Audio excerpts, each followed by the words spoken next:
The rain poured relentlessly over Dora Fortress, each drop striking the ancient stone walls with a sound that echoed through the centuries. The fortress stood, as it had for a millennium, a testament to the enduring nature of Kaldorian architecture and the stubborn will of its people.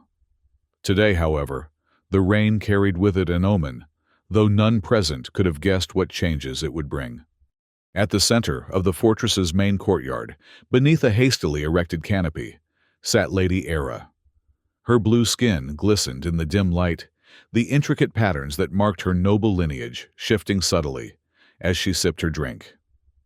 Around her, 5 handmaidens attended with practiced precision: Lena, Terra Mira, Dora, and Ellen. Each wore the traditional gray robes of servitude, though the quality of the fabric spoke of their mistress's status. Lady Era watched with mild interest as the Earth vessel descended through the storm clouds toward Caloria spaceport in the distance. These deliveries had become more frequent in recent years as the trading post expanded its reach, bringing goods and travelers from across the galaxy. Still, they remained a novelty worthy of observation from the fortress that overlooked the sprawling commercial district.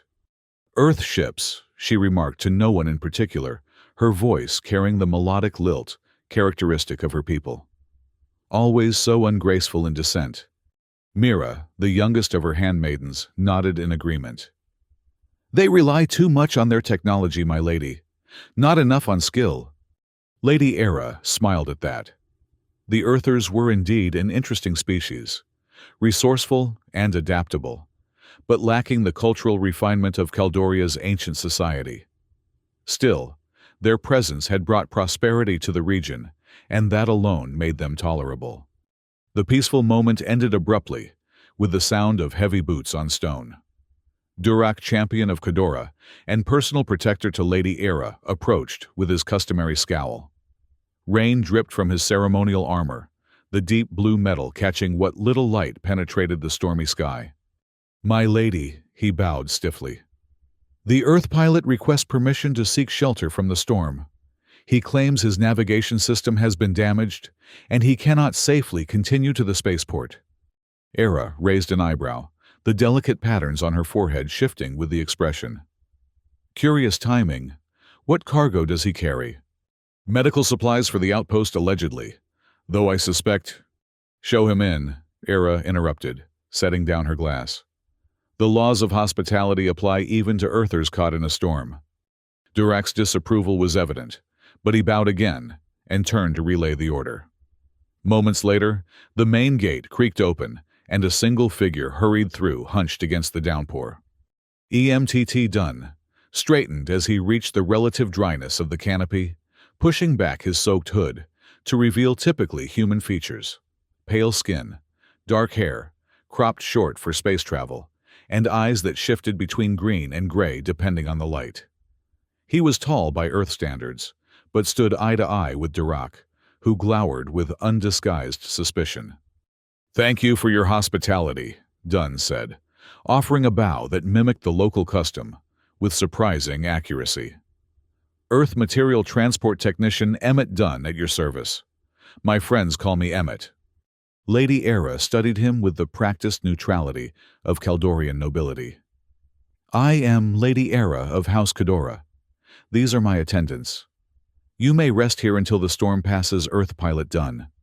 "Just Emmett, please," he replied with an easy smile. "And I appreciate the shelter. That storm came out of nowhere." "Our weather is predictable to those who know how to read the skies," Durak interjected. "Perhaps Earth pilots should learn such basic skills before venturing to other worlds." Emmett's smile didn't falter, though something flickered in his eyes. "Perhaps. Or perhaps we could trade knowledge. Your weather prediction for our navigation systems. Seems like a fair exchange." Lady Era raised a hand to silence Durak before he could respond. "What brings you to our sector, Emmett of Earth? The main shipping routes bypass Kaldoria entirely." Special delivery," Emmett replied, shaking water from his jacket. "Medical supplies developed specifically for your species. The regular routes wouldn't handle the sensitivity of the cargo." "Interesting," Era mused, motioning for Ellen to bring their guest a drink. "And What do you know of our species that would require such specialized care? Emmett accepted the offered cup with a nod of thanks. Only what I've been told. Your unique physiology processes certain compounds differently than humans. These supplies have been engineered to accommodate those differences. He took a sip of the drink and immediately grimaced, though he quickly attempted to hide his reaction. Lady Era noticed her lips curving into a slight smile. Not to your taste.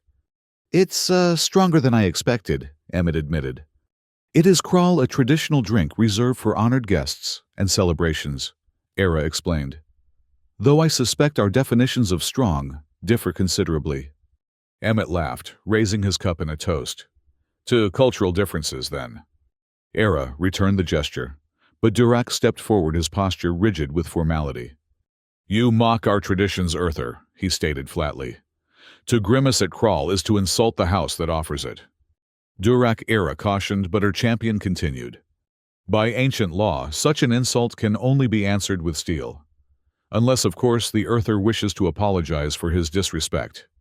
Emmett looked between them, confusion evident. I meant no disrespect. If I've offended, I apologize. A true apology would acknowledge the specific offense. Durak pressed his hand, moving to rest on the hilt of his ceremonial sword.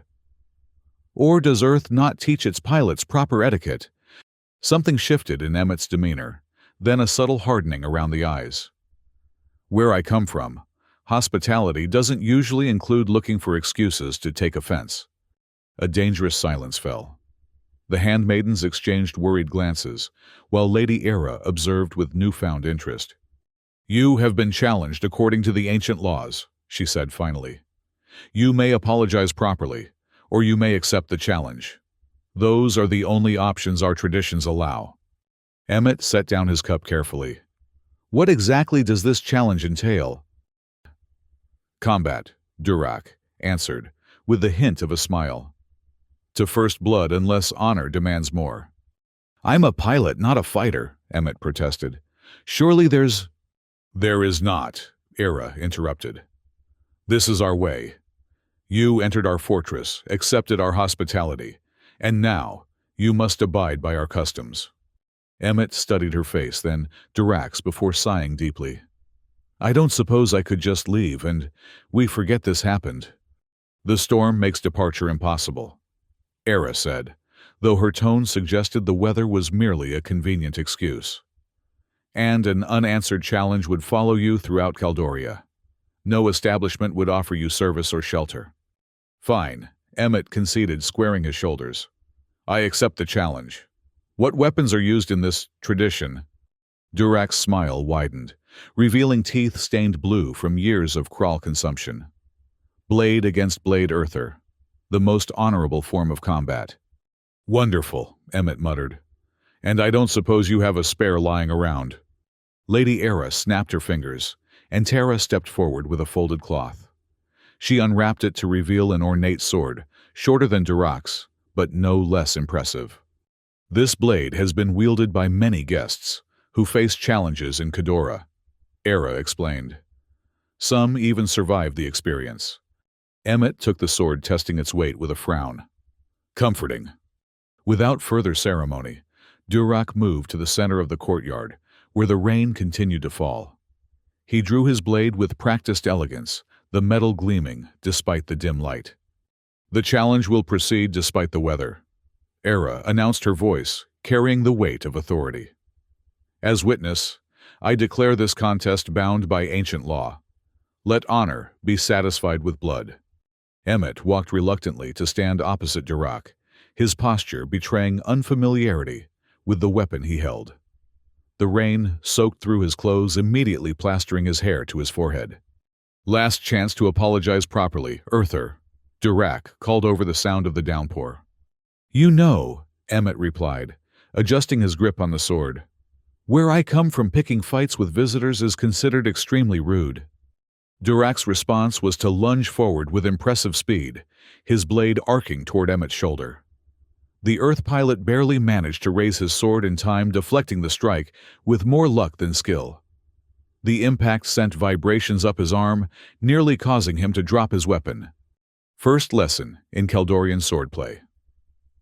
Durak mocked, circling slowly. Grip your blade as though your life depends on it, because it does. Emmett backed away, keeping the sword between them. I'm really not interested in lessons, just trying to survive this unnecessary duel.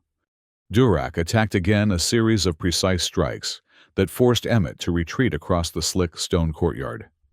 Each parry was clumsier than the last, the Earth pilot clearly struggling to maintain his footing on the rain-slick surface. Lady Era watched with clinical detachment, while her handmaidens observed with varying degrees of concern. Only Lena, the eldest among them, leaned forward to whisper in her mistress's ear. My lady, this seems unnecessarily cruel. The Earther clearly has no training. Cruelty is not the purpose, Era replied softly. This is tradition, and tradition must be maintained. On the improvised dueling ground, Emmett stumbled, nearly falling as his boot slipped on wet stone. Durak pressed the advantage, his blade slicing through the air where Emmett's head had been a moment before. The Earth pilot rolled awkwardly, coming up in a crouch with his sword held defensively before him. Your reflexes are better than your technique, Durak observed, stalking forward. But reflexes alone won't save you. Maybe not, Emmett agreed, his breathing labored. But they help. When Durak attacked again, something changed. Emmett's movements, while still lacking technical precision, took on a fluid quality that hadn't been present before. He parried one strike, dodged another, and suddenly seemed to find his rhythm in the dance of combat. Lady Era's eyes narrowed as she watched the transformation. This was unexpected. Interesting, she murmured. Our Earth pilot hides his skills. The duel continued, the sound of metal, striking metal punctuating the steady drumming of rain. Durak maintained his superiority, but the gap in skill had narrowed considerably. Emmett no longer retreated constantly, occasionally launching counterattacks that forced the Kaldorian champion to defend. Enough playing, Durak growled after one such exchange. It's time to end this farce.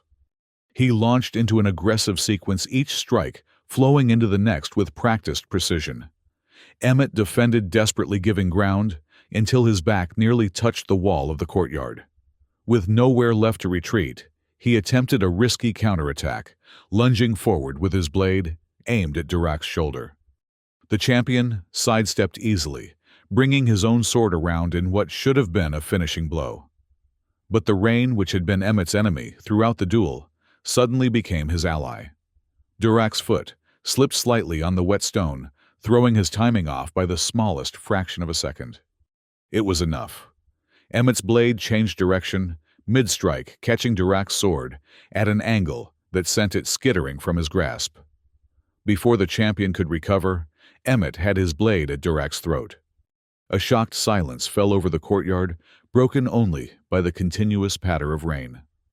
First blood, Emmett panted. That's the rule, right, so we're done here. Durak's expression contorted with rage and humiliation. This is not over, Earther. Actually it is, Emmett insisted, keeping his sword steady. Lady Era declared the terms. I've won by your own rules. All eyes turned to Era, who stood with remarkable composure, despite the unexpected outcome. After a moment of consideration, she nodded once. The Earther speaks truth. He has won the right to draw first blood. Emmett lowered his sword slightly, relief evident on his face. Good. Then I choose to forgo that right. No blood needs to be spilled today. The moment the words left his mouth, Durak moved with explosive speed. His hand went to his boot, drawing a concealed dagger that flashed in the dim light as he lunged toward Emmett's exposed side. Durak, no, Era shouted, but it was too late. Emmett reacted instinctively. His sword came up and around in a sweeping arc that intercepted the charging champion. What happened next seemed to unfold in slow motion for all who witnessed it. The blade, sharper than Emmett had realized, met no significant resistance as it cut through Durak's armor and continued through flesh and bone. A spray of blue blood arced through the rain as the champion's body separated cleanly at the waist, both halves falling to the stone courtyard with a sickening finality. Horror dawned on Emmett's face as he stared at the results of his defensive strike. He dropped the sword, as though it had burned him, the clatter of metal on stone, barely audible over the rain, and the shocked gasps of the handmaidens. I didn't mean," he stammered, looking to Lady Era with wide eyes. "He attacked after the duel was over. I just reacted." Era remained perfectly still, her expression unreadable, as she stared at the body of her fallen champion. When she finally spoke, her voice was hollow. "You have split the champion in two," she stated with eerie calm. "By the oldest laws of Caldoria, this carries consequences beyond a simple duel." Emmett swallowed hard. "What consequences?" Era raised her gaze to meet his, and something ancient and immovable lived in her eyes. "By splitting the champion of a noble house, you have severed the protection of that house," she explained. "The ancient remedy for such an act is prescribed in law that predates our written history. You must now provide the protection that you have taken away." "I'll pay whatever compensation your laws require," Emmett offered quickly, "or face whatever punishment." "It is not a matter of payment or punishment," Era interrupted. "It is a matter of replacement. You have become bound to House Cadora by blood and law, more specifically to me and those under my direct protection." Understanding dawned slowly on Emmett's face. "You can't be serious." "The law is absolutely serious," Era continued. "In the absence of a champion, the victor becomes responsible for those left vulnerable. In ancient terms, that makes myself and my personal attendants your—" The closest Earth term would be concubines, though that lacks the full cultural context. "Concubines," Emmett repeated incredulously. That's absurd. I'm not taking anyone as a concubine. I'm a pilot with deliveries to make." "The law cares nothing for your profession or preferences," Era stated flatly. "You split our champion in half. Now you bear the consequences." Emmett ran a hand through his rain-soaked hair, looking between Era, her shocked handmaidens, and the gruesome scene at his feet. "This can't be legal by modern standards. Caldoria signed the Interstellar Rights Accord last cycle. Forced servitude is explicitly prohibited." "This predates any such accord," Era countered. "And it is not servitude. It is a bond of protection and obligation that goes both ways. We are bound to you, as you are to us." "I'm leaving," Emmett declared, turning toward the gate. "This is madness." "You are free to try," Era said. "But be warned, without accepting this bond you will be marked as Oathbreaker throughout Caldorian space. No port will accept your vessel, no establishment will offer you service, and bounty hunters will pursue you to the edges of the galaxy." Emmett stopped, his shoulders tense beneath his sodden jacket. "You're threatening me." "I am stating facts," Era corrected. "I do not make the laws. I merely live under them, as do all Caldorians, including you while you remain in our territory." A long silence followed, broken only by the steady drumbeat of rain and the distant rumble of thunder. Finally, Emmett turned back his expression, a mixture of resignation and disbelief. "How exactly does this bond work? What does it entail?" Era's posture relaxed slightly. "For now, it means you will escort us safely to the spaceport. I have business there that cannot wait, and without a champion, we require your protection." "And after that?" "After that, we will discuss the full implications." Era said, her tone softening marginally. "There are ceremonies, protocols to be observed, but they can wait until we reach safer ground." Emmett looked at the 5 handmaidens who watched him with expressions ranging from fear to curiosity. Then back to Era, who maintained her regal bearing despite the bizarre turn of events. "Fine," he conceded. "I'll escort you to the spaceport, but I make no promises beyond that." Era nodded, apparently satisfied with this temporary arrangement. "Prepare for departure," she instructed her handmaidens. "We leave as soon as the rain lessens." As the attendants hurried to gather their mistress's belongings, Emmett stared down at what remained of Dirac. The blue blood was already being washed away by the relentless rain, spreading across the ancient stones in diluted rivulets. "What about him?" he asked quietly. "His body will be treated with the respect due a fallen champion," Era answered. That duty falls to the fortress staff, not to us. Not anymore. Emmett nodded grimly, already wondering how he had managed to become entangled in Kaldorian law and tradition in the span of less than an hour. Whatever happened next, he suspected his simple delivery run had become infinitely more complicated. The rain began to slacken as they prepared to depart, though dark clouds still hung low over the fortress. Era had changed into traveling attire, practical by her standards, but still elegant compared to Earth fashion. Her handmaidens likewise wore clothing suitable for the journey, though their coordinated gray ensembles still marked them clearly as attendants.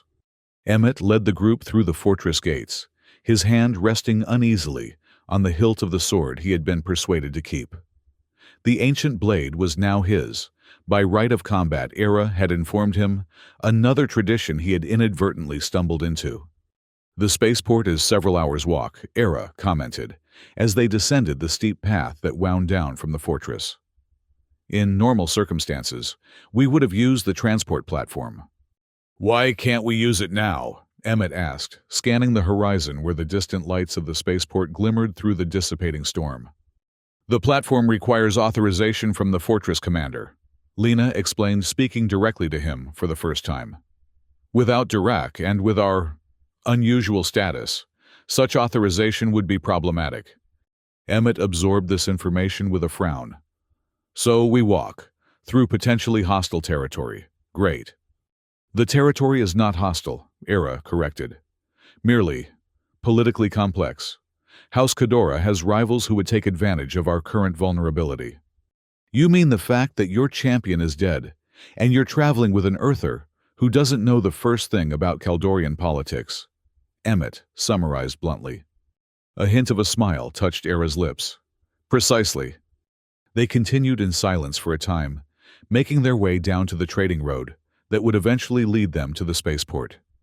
The terrain was rocky and uneven, but well marked with luminescent path indicators that glowed softly in the dim light of the clearing storm.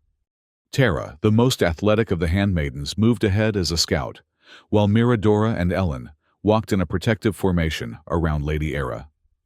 Lena stayed close to Emmett, occasionally offering quiet guidance about the path ahead. "You've been to Earth, haven't you?" Emmett asked her, after observing her practiced movements on the difficult terrain. Lena nodded. "I accompanied Lady Era on a diplomatic mission 3 cycles ago. We visited what you call North America and parts of Europe." "That explains why your group seems less shocked by humans than I'd expect." "Lady Era believes in understanding potential allies and trade partners," Lena replied. "Knowledge prevents unfortunate misunderstandings." Emmett raised an eyebrow. "Like accidentally becoming bound to 6 Kaldorian women through an ancient blood law." "Some misunderstandings are difficult to anticipate," Lena conceded, with what might have been the ghost of a smile. Their conversation was interrupted as Tara jogged back from her forward position, her expression tense. "Riders ahead," she reported quietly. 6, maybe 7, armed. Era's posture stiffened, almost imperceptibly. "Whose colors?" "None visible, but their formation suggests military training." Emmett scanned the path ahead, seeing nothing in the gathering dusk. "Options." "Limited," Era admitted. "The main path offers no cover. We could attempt the ridge trail, but it would add hours to our journey." "And likely they already know we're here," Lena added. "The fortress would have reported Lady Era's departure." Emmett made a quick decision. "We continue forward. If they're just patrols showing fear, might provoke suspicion. If they're looking for us specifically, running won't help." Era studied him with renewed interest. "A surprisingly strategic assessment, pilot done." "Emmett," he corrected automatically. "And I've made deliveries to enough disputed territories to know when to walk boldly and when to hide." They proceeded along the path, tension mounting with each step. Eventually, the riders came into view, armored figures on creatures that resembled horses, but with scaled hides and 6 limbs that moved with unsettling coordination. As Tara had reported, they wore no identifying colors or insignia, but their weapons and matching armor suggested organization beyond simple bandits. The riders formed a line across the path, effectively blocking passage. The lead rider urged his mount forward, stopping several meters from the group. "Lady Era of House Cadora," the rider called, his voice distorted by his helmet. "Traveling without your champion? These are dangerous times for such carelessness." Era stepped forward, her bearing every bit as regal on a muddy path as it had been in her fortress. "My arrangements are my own concern. State your business or clear the path." The rider's helmet tilted slightly, taking in the unusual group. His attention lingered on Emmett, clearly identifying him as an outsider. "Our business is maintaining order in this sector," the rider responded. "Recent reports indicate unusual activity at Cadora Fortress. We are merely investigating." "Your concern is noted," Era replied coolly. "Now we have business at the spaceport that cannot wait." The rider made no move to clear the path. "I am afraid we must insist on escorting you to a secure location for questioning. For your own safety, of course." Emmett stepped forward, positioning himself slightly in front of Era. "That won't be necessary. We have adequate protection." A muffled laugh came from behind the rider's helmet. "You, one Earth pilot against 7 trained soldiers? Your confidence is amusing." "Not confidence," Emmett corrected. "Just experience. And I should mention, I'm not just her escort. I'm now legally bound to Lady Era and her attendants through combat right and ancient law." This declaration caused a noticeable shift in the rider's posture. The leader leaned forward slightly. "You claim blood bond with House Cadora." "He split our champion in half," Era confirmed, her tone matter of fact. "The bond is legitimate and recognized." The riders conferred briefly, among themselves, their voices too low to hear. Finally, the leader addressed them again. "This changes matters. Blood bond provides certain immunities, but Prefect Norland will want to verify these claims personally." "Prefect Norland has no authority over House Cadora's internal affairs," Era stated firmly. "Perhaps not traditionally," the rider conceded. "But with the recent reorganization of sector governance, his reach has extended. He would be most displeased if we failed to bring such an unusual situation to his attention." Emmett sensed the underlying threat. These weren't random patrol riders. They had been sent specifically to intercept Era's group. "We appreciate your concern," he said, forcing a diplomatic tone. "But we really must continue to the spaceport. Perhaps the prefect could arrange a meeting there through proper channels." The leader's hand moved casually to rest on his weapon. "I'm afraid I must insist.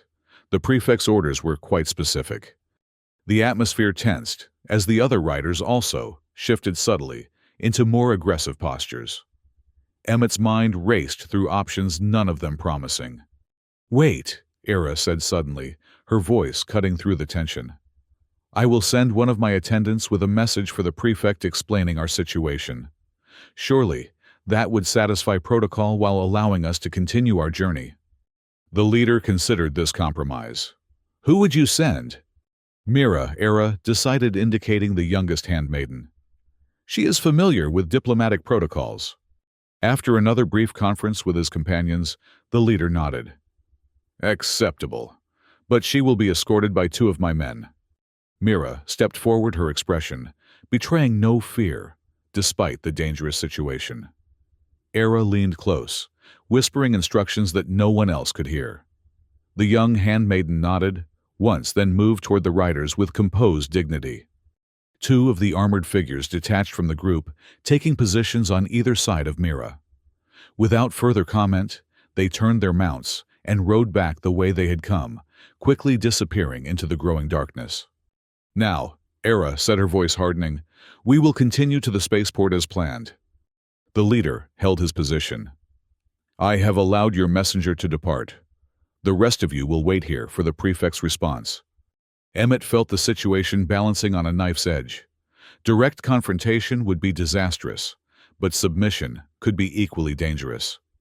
"How long will this response take?" he asked, buying time. "Difficult to say," the leader replied with artificial casualness. "Communications can be unpredictable in these mountains." Era exchanged a glance with Lena, some unspoken understanding passing between them. Then, She turned back to the riders. Very well.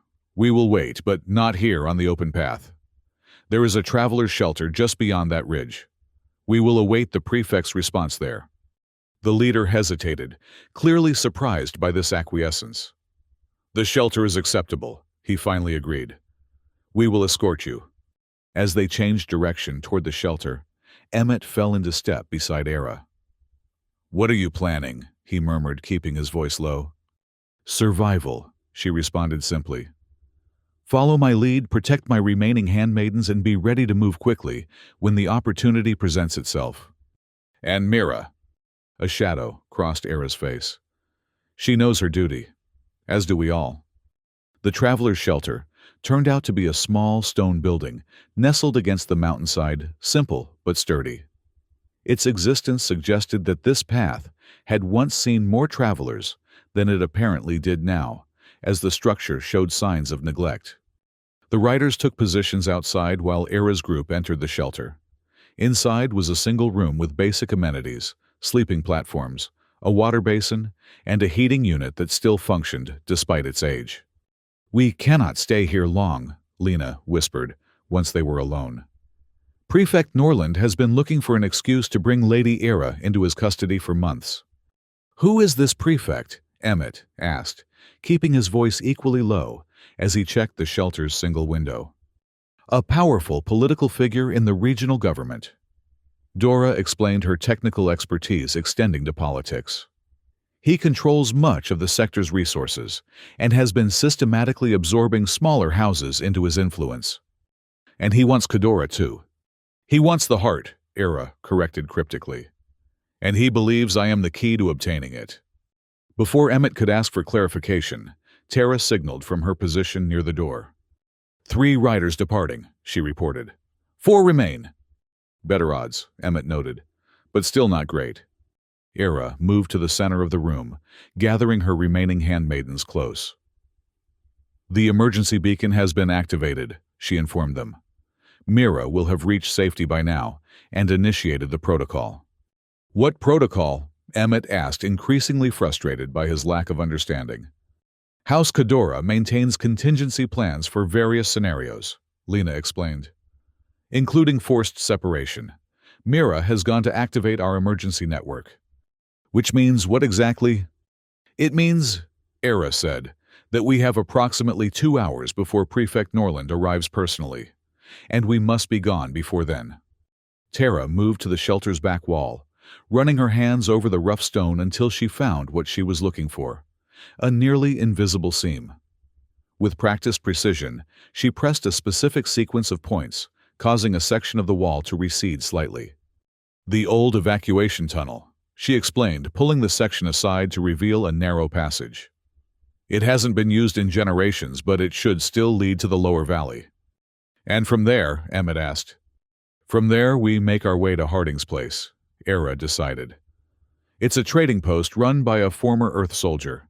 He owes me a favor. Emmett nodded, the plan taking shape in his mind. The riders will know we've gone as soon as they check on us.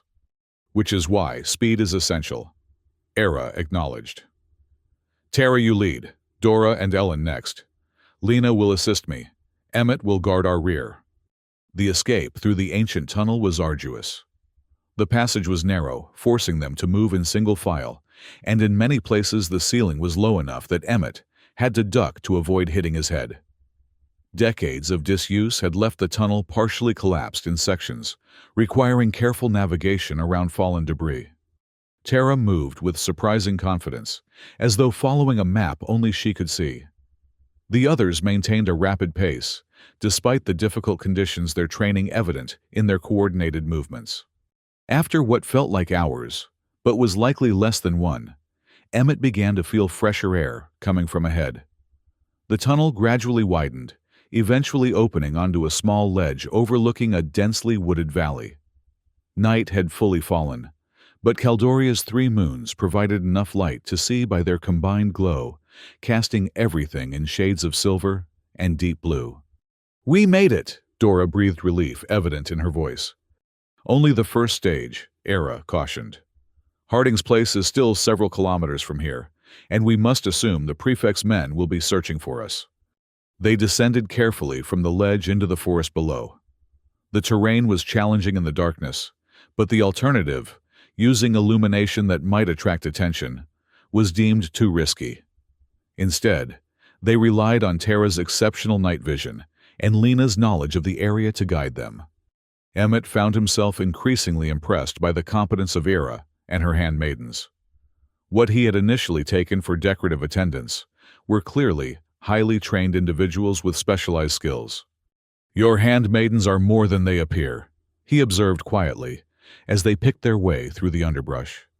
"They are the finest House Kadora has to offer," Era confirmed. Each selected for her particular talents and trained from childhood to serve not just as attendants, but as an extension of my will and protection. "So you didn't actually need Dirac or me for protection." Era's expression softened slightly in the moonlight. "Different situations require different forms of protection. Durac's visible presence and reputation deterred many threats before they materialized. Your role remains to be determined." They lapsed into silence as the forest thickened around them. The sounds of nocturnal creatures filled the air, clicks, rustles, and occasional haunting calls that reminded Emmett he was very far from Earth. After approximately 2 hours of careful progress, the trees began to thin, and the soft glow of artificial lighting became visible ahead. They had reached the outskirts of what appeared to be a small settlement, a collection of buildings clustered around a central structure. "Harding's place," Lena confirmed, responding to Emmett's questioning look.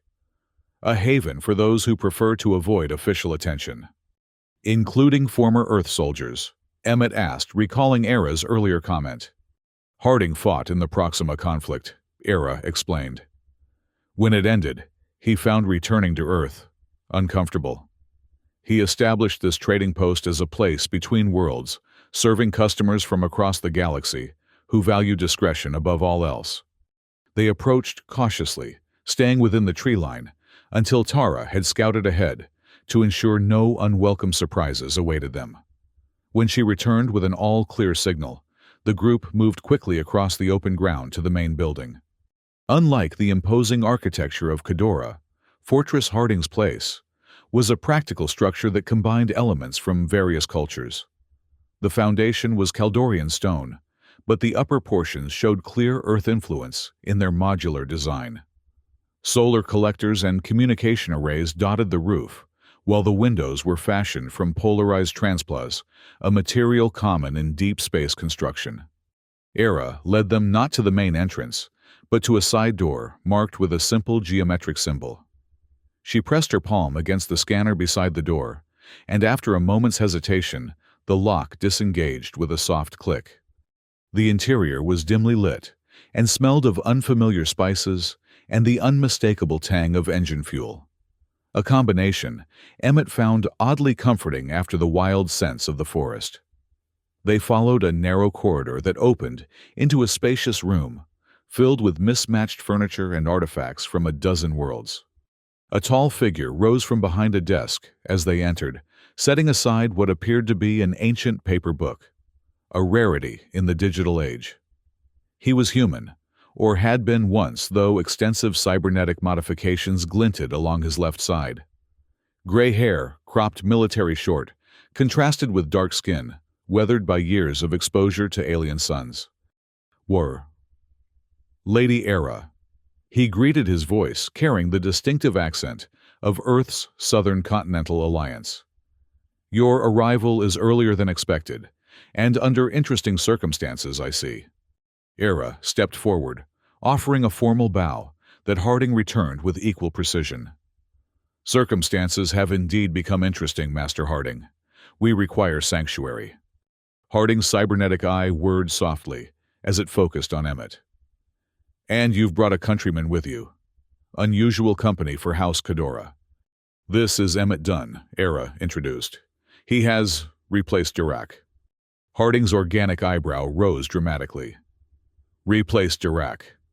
Now, that's a story I need to hear." He gestured to the collection of chairs and lounges. "But first sit, rest. You all look like you've had quite a journey. The handmaidens moved with practiced efficiency, arranging themselves protectively around Era, even in this supposedly safe environment. Emmett remained standing his hand, never straying far from his sword. Harding noticed the gesture and smiled. You can relax, Pilot Dunn. My establishment operates under the old code of sanctuary. No violence is permitted within these walls by anyone. Forgive my caution, Emmett replied. It's been an educational day regarding Kaldorian customs. I imagine so. Harding chuckled, moving to a cabinet from which he retrieved glasses and a bottle containing amber liquid. Earth whiskey, a small comfort of home. He poured generous measures and distributed them, including to the handmaidens who accepted with murmured thanks. Era took a small sip of hers, then set it aside to focus on business. Prefect Norland's men intercepted us on the path to the spaceport, she explained, without preamble. Mira was separated from us to deliver a message, but we expect the prefect himself to be in pursuit by now. Harding's expression darkened. Norland's getting bolder. Intercepting a noble house on open roads violates at least 3 treaty provisions. Treaties mean little without enforcement, Era pointed out. And with the sector governor's backing, Norland operates with increasing impunity. What exactly does he want from you? Emmett asked the question that had been bothering him since the encounter. Era and Harding exchanged a meaningful glance before she answered. He believes I possess the key to activating the heart of Khadora, an artifact of immense cultural and potentially strategic value. And do you possess this key? Era's hand moved unconsciously to touch a pendant hanging from a chain around her neck. A small, hexagonal crystal that seemed to capture and refract the room's dim light. The heart cannot be activated as Norland believes, she said carefully. It can only be harmonized and only by those it chooses. His understanding is fundamentally flawed, but that makes him no less dangerous. Harding leaned forward, his expression serious. How much does our Earth friend here know about your situation? Very little, Emmett answered for himself. Only that I apparently split her champion in half, and now I'm bound to her and her handmaidens by some ancient law that makes us— What was it, concubines? Harding nearly choked on his whiskey. You what? Era allowed herself a small smile. It has been an eventful day for all concerned. Over the next hour, they recounted the full story. The duel in the rain, Durak's treachery, the fatal strike, and the invocation of ancient law that bound them together. Harding listened attentively, occasionally asking for clarification on points of Kaldorian custom that Emmett had simply accepted in the moment. So you're now legally bound as protector to Lady Era and her personal attendants, Harding summarized when they had finished. And in the eyes of Kaldorian law, they are your concubines, which explains why Norland is even more interested in intercepting you. If Era is bound to an Earther, the political implications are significant. I still don't understand how this concubine arrangement works, Emmett admitted. On Earth, the term has problematic connotations. Kaldorian concubinage is not about ownership, Lena explained. It's a mutual bond of protection and loyalty. In ancient times when a champion fell, the victor would assume responsibility for those under the champion's protection. This included intimate obligations, yes, but also financial support, physical defense, and social representation. The practice evolved over centuries, Era continued. In modern times, the bond is largely ceremonial, though still legally binding. Most noble houses maintain the tradition only in the most formal sense. But it's still legally enforced. Emmett pressed, still struggling to reconcile this concept with his understanding of interstellar law. Kaldoria preserves its ancient traditions alongside modern governance, Harding explained. It's one of the few worlds that successfully integrated its pre-space cultural systems with galactic standards. The result is complicated. Emmett sighed deeply, running a hand through his hair. So, what happens now? Norland is hunting us. I'm suddenly responsible for 6 Kaldorian women, by ancient law, and my ship is still back at the fortress. Your ship has almost certainly been impounded by now, Harding said bluntly. Norland would have secured it immediately after learning of your connection to Lady Era. Great, Emmett muttered. Earth Transport Authority is going to love that explanation. There may be a solution, Era suggested. If we can reach the spaceport, I have contacts who could arrange discreet passage off-world. Once beyond Kaldorian space, we could seek diplomatic intervention. And in the meantime, Emmett asked. Era exchanged glances with her handmaidens before responding. In the meantime, we must properly establish our bond. Without the ceremonial aspects completed, our legal standing remains vulnerable. Emmett stared at her for a long moment. You're saying we need to perform some kind of bonding ceremony. Here, now. The essentials only, Era clarified. The full traditional ceremonies would take days and require witnesses from both houses. But there are core elements that would solidify our legal position should Norland attempt to challenge it. Harding rose from his seat. I'll prepare the bath chamber. It's not as elegant as what you're accustomed to Lady Era, but it should serve the purpose.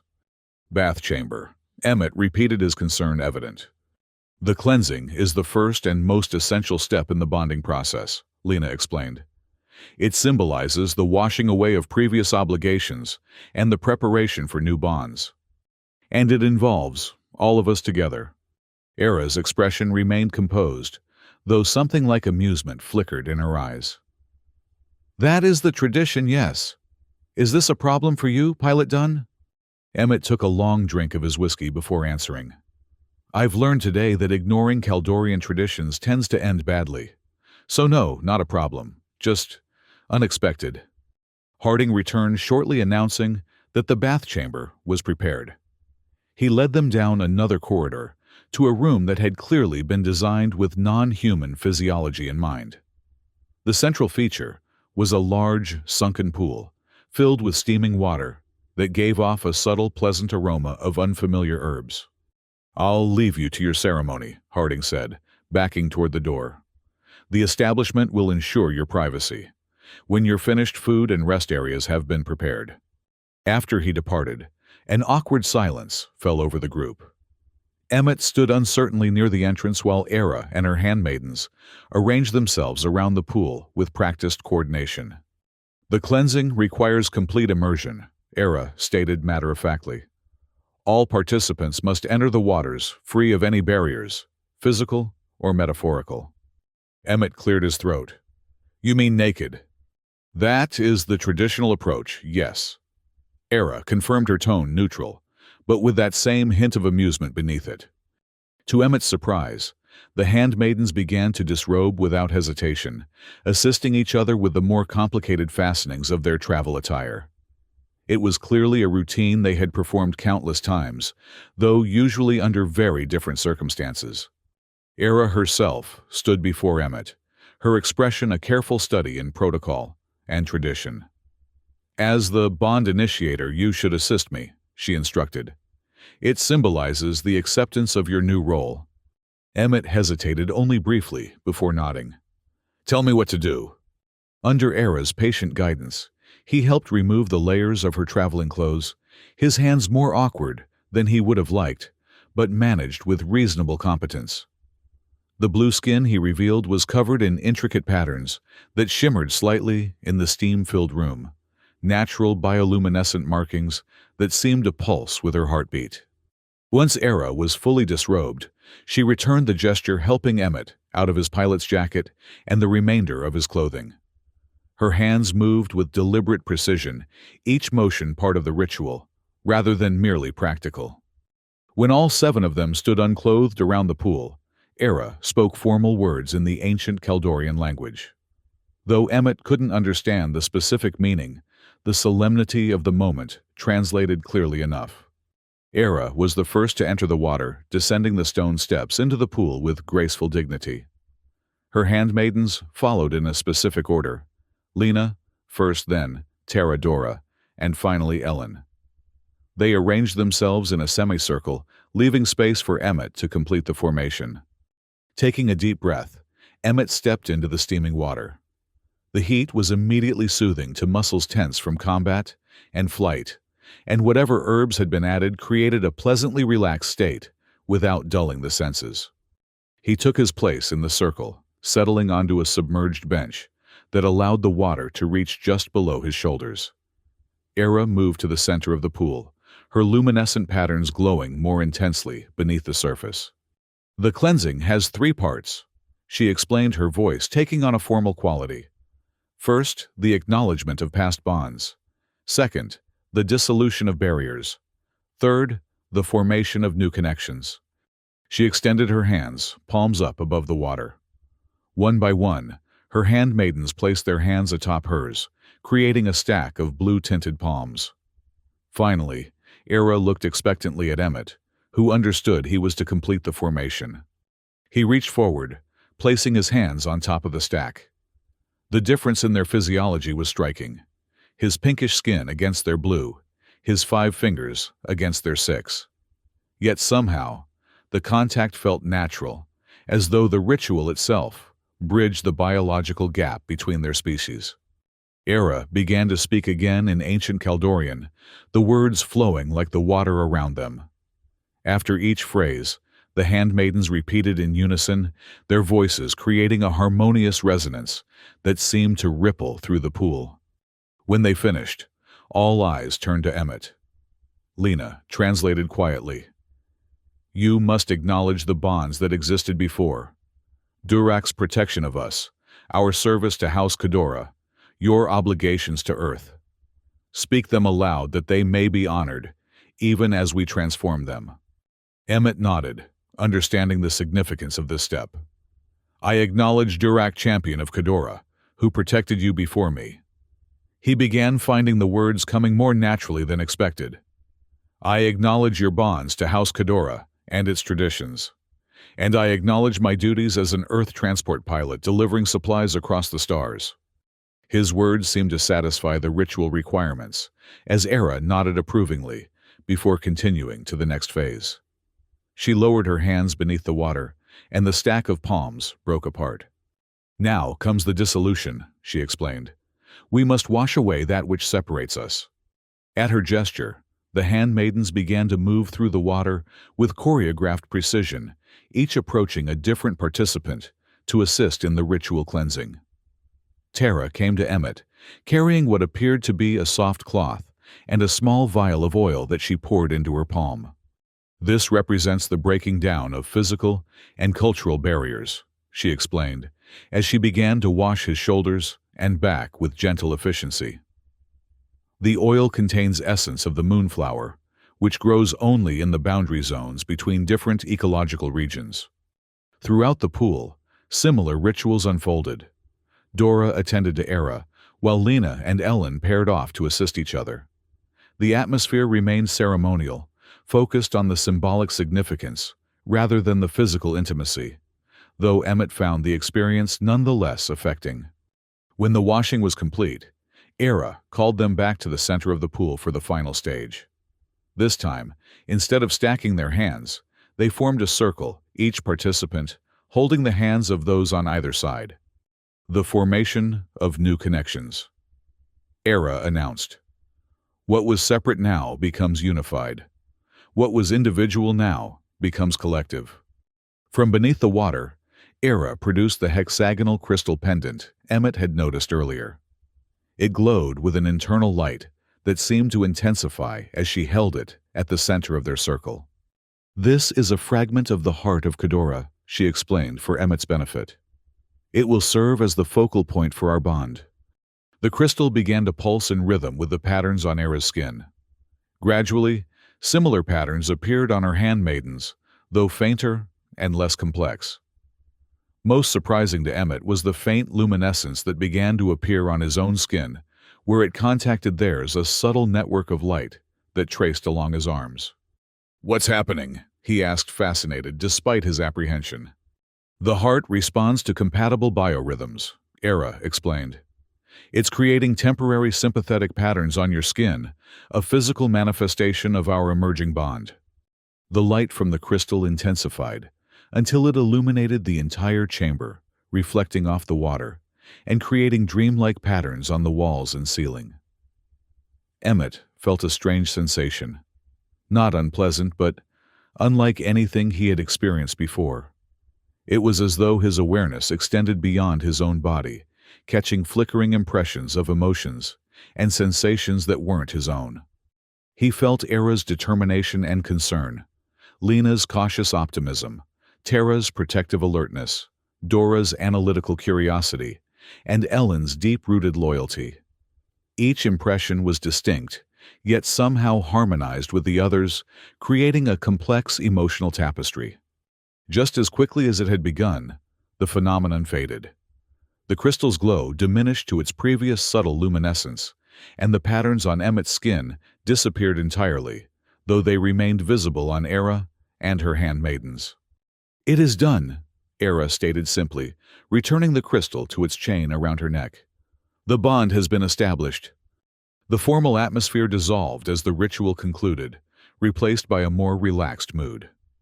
The handmaidens began to exit the pool, retrieving towels from nearby shelves. Era remained in the water with Emmett for a moment longer. "What exactly happened there?" he asked quietly. "With the crystal and the connections I felt." Era studied him with newfound interest. "You perceived the connections. Most non-Kaldorians don't experience that aspect of the ritual so clearly. I felt impressions, emotions, from all of you." She nodded slowly. "The Hexad heart, what you call a crystal, facilitates deep neural connections. In ancient times it was used to bind warriors, allowing them to sense each other's presence and basic emotional states in battle. The fragment I possess is much less powerful, but still capable of initiating rudimentary links." "Is it permanent?" Emmett asked, unsure how he felt about the prospect of an ongoing psychic connection. "Without regular proximity to the heart fragment, the connection will fade for you," Era assured him. "For Kaldorians, the biological compatibility is stronger, allowing the bond to persist over greater distances and time."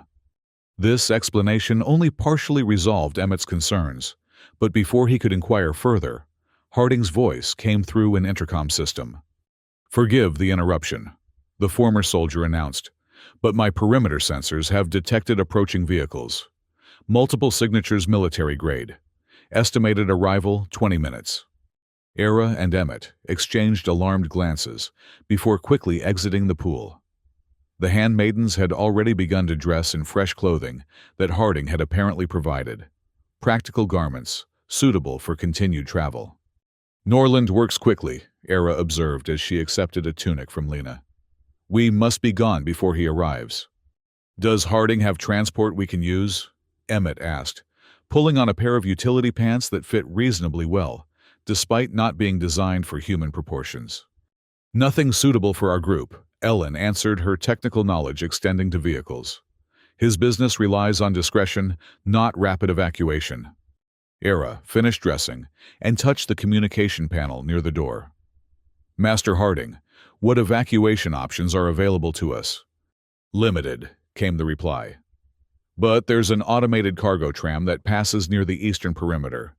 It's scheduled for a run to the spaceport in approximately 15 minutes. "That's our best option," Tara declared, already checking the weapon Harding had apparently provided her. Emmett noticed that each of the handmaidens had been equipped with some form of defense. Tara with a compact energy weapon, Lena with what appeared to be throwing discs, Dora with a technical tool that could double as a weapon, and Ellen with a small shield generator. Era herself carried no visible weapon, though her pendant seemed to pulse more actively now. "Can you delay Norland's men?" Era asked through the comm. "I can follow Sanctuary protocol," Harding confirmed. "They'll be required to state their business and present authorization before entering. That should buy you at least 10 minutes. "It will have to suffice," Era decided. "We move now." Harding directed them through a service tunnel that led away from the main building, emerging in a wooded area that sloped down toward what appeared to be a set of cargo rails. The night remained clear, the 3 moons providing enough light to navigate by, without auxiliary illumination.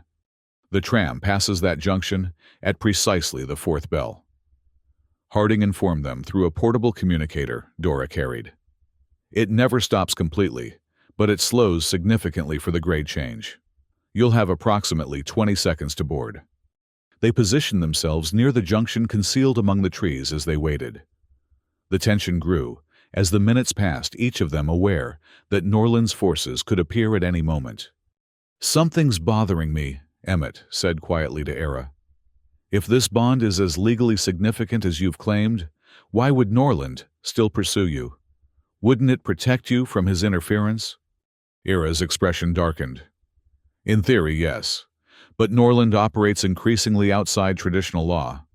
And there's the matter of the heart. The crystal you used in the ritual. A fragment only," she corrected. "The true heart remains secured in Cadora Fortress, or did until very recently. It's likely that Norland's sudden aggression means he's learned something about its location or accessibility." Before Emmett could press for more details, a distant rumbling announced the approaching tram.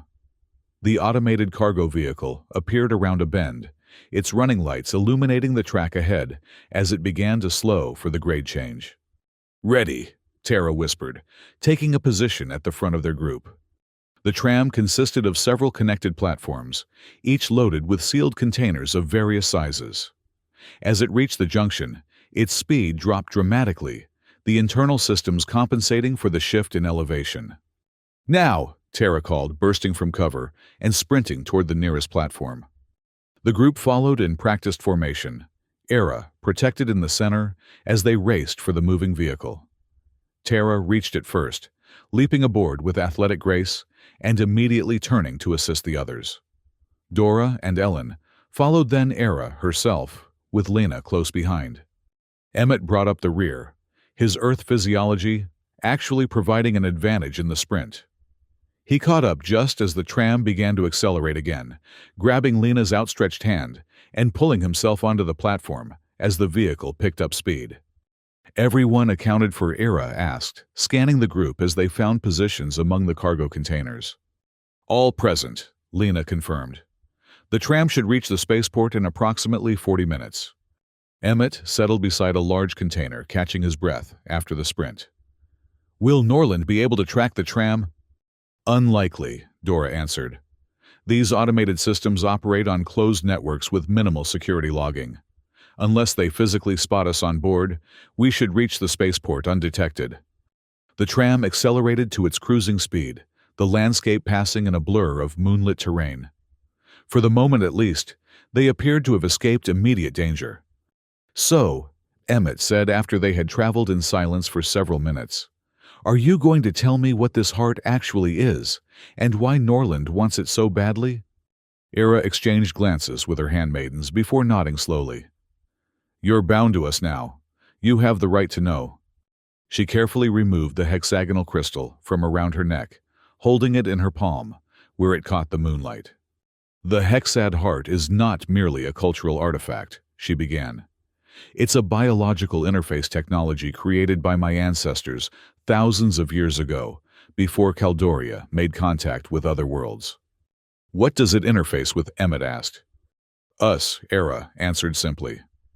"Originally, it was designed to create neural links between Caldorian warriors, allowing coordinated action without verbal communication. But over generations it evolved to do much more." Dora continued the explanation, her technical knowledge coming to the fore. "The complete heart is a matrix of interlinked crystals, arranged in a specific geometric pattern. Each crystal resonates with a particular neural frequency, and together they can create a unified consciousness across multiple individuals." "That sounds invasive," Emmett noted with concern. "In its raw form, perhaps," Era acknowledged. "But centuries of refinement have transformed it into something more nuanced. The modern heart doesn't override individual consciousness. It creates harmony between compatible minds while preserving autonomy." "And Norland wants this technology because—" "Because," Lena interjected, "in the right hands it could revolutionize everything from military operations to space navigation. Imagine pilots linked directly to their vessels, or soldiers operating as a single coordinated unit, without communication delays." Or, Era added more gravely, Imagine a leader able to connect directly to the minds of his subjects, influencing their thoughts and emotions without their knowledge. Emmett looked down at the crystal, now understanding its significance. And you're the key because the heart responds most strongly to the bloodline that created it, Era explained. As the current head of House Kadora, I have the strongest biological compatibility. Without me or someone of my lineage, the complete heart remains dormant. The implications sank in slowly. So, Norland doesn't just want you as a political prisoner. He needs you to activate this technology. Precisely, Era confirmed. Which is why our bond ceremony was not merely a legal formality. The fragment I possess has now linked us all in a rudimentary network.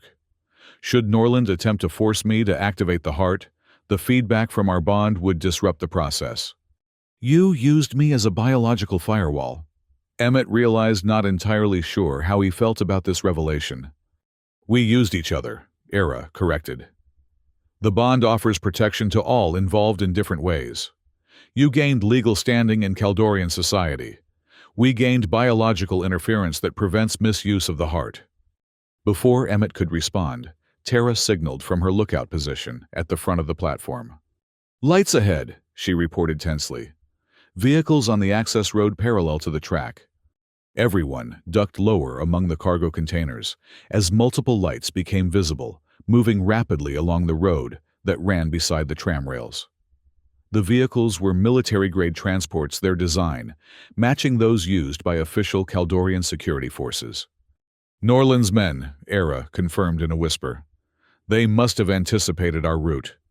The vehicles accelerated, pulling ahead of the tram and then veering onto a connecting road that would intercept the track farther ahead. They're setting up a blockade, Tara assessed. Options, Emmett asked, looking to Era. Limited, she admitted. The tram is automated.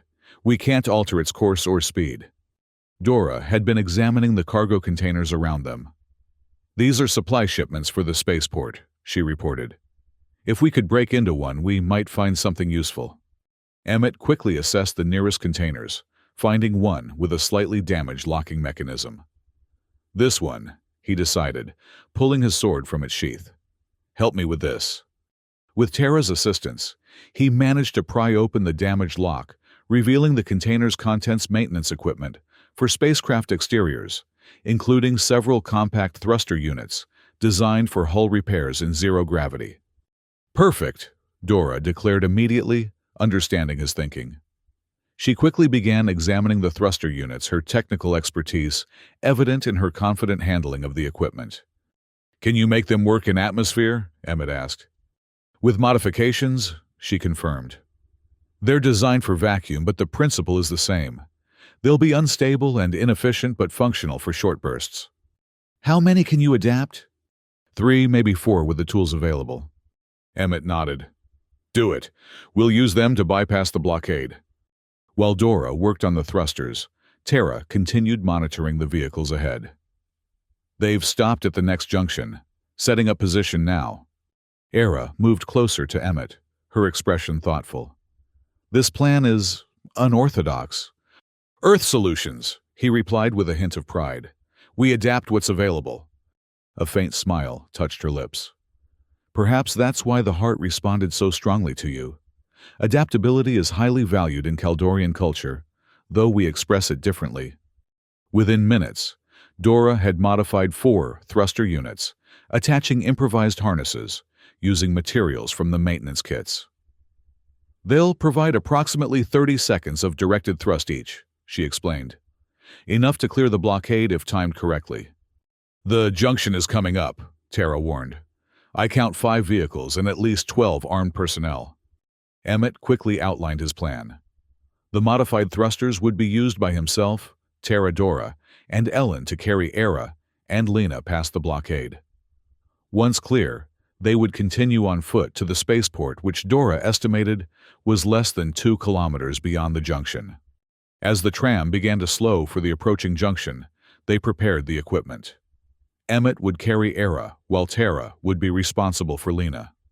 Dora and Ellen would provide covering fire if necessary, and protect their flanks during the maneuver.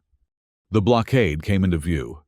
Vehicles positioned across the track with armed figures deployed in strategic positions. Spotlights swept across the approaching tram, searching for signs of passengers among the cargo. "Ready," Emmett whispered as they crouched behind containers on the edge of the platform. "On my mark. Now." They launched simultaneously, the adapted thrusters roaring to life with far more noise than intended. Emmett felt the device's erratic thrust lift him and Era from the platform, propelling them in a wild arc that barely cleared the nearest security vehicle. Around them, the others executed similar jumps, though, with varying degrees of control.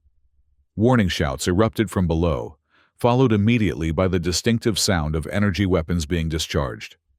Emmett focused entirely on maintaining their trajectory, using his body to shield Era from potential fire as they soared over the blockade.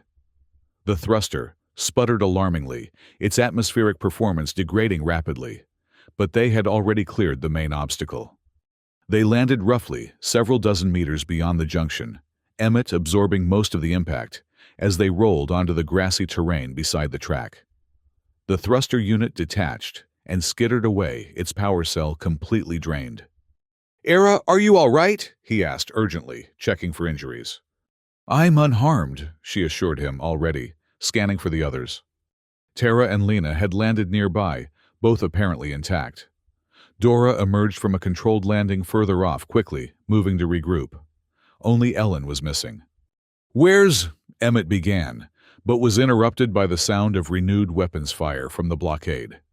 "They have Ellen," Tara reported grimly, her enhanced vision allowing her to see what the others couldn't. "She's alive but restrained." Era's expression hardened. "We must continue to the spaceport. Mira is already separated from us. We cannot risk more divisions." Though clearly troubled by leaving Ellen behind, they had little choice. The remaining security forces were already mobilizing to pursue them, spreading out to cover more ground. "This way," Dora directed, indicating a path through a wooded area that would provide cover as they approached the spaceport. The main loading docks are minimally secured during night shifts. They moved quickly through the trees, the sound of pursuit gradually fading behind them. After approximately 20 minutes of rapid travel, the spaceport's perimeter came into view, a high barrier punctuated by security checkpoints and monitoring stations. "The loading area is on the far side," Dora explained, pointing toward a section where large cargo vessels were docked.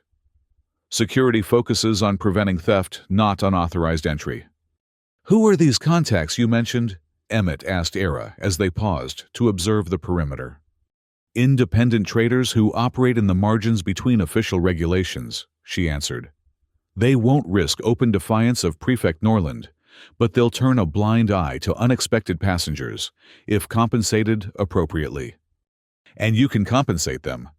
Era touched her pendant meaningfully. "The fragment alone would buy passage for a small fleet, but I have other resources as well. House Kadora maintains emergency accounts beyond Kaldorian jurisdiction." They approached the perimeter cautiously, using service paths that Dora identified from her knowledge of spaceport operations.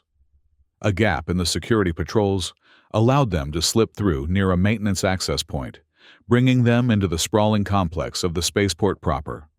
The contrast with the natural environment they had just traversed was stark. Here, synthetic lighting illuminated vast landing pads, where vessels of various designs were docked. Automated cargo systems moved containers between ships and warehouses, while the occasional security drone patrolled predetermined routes.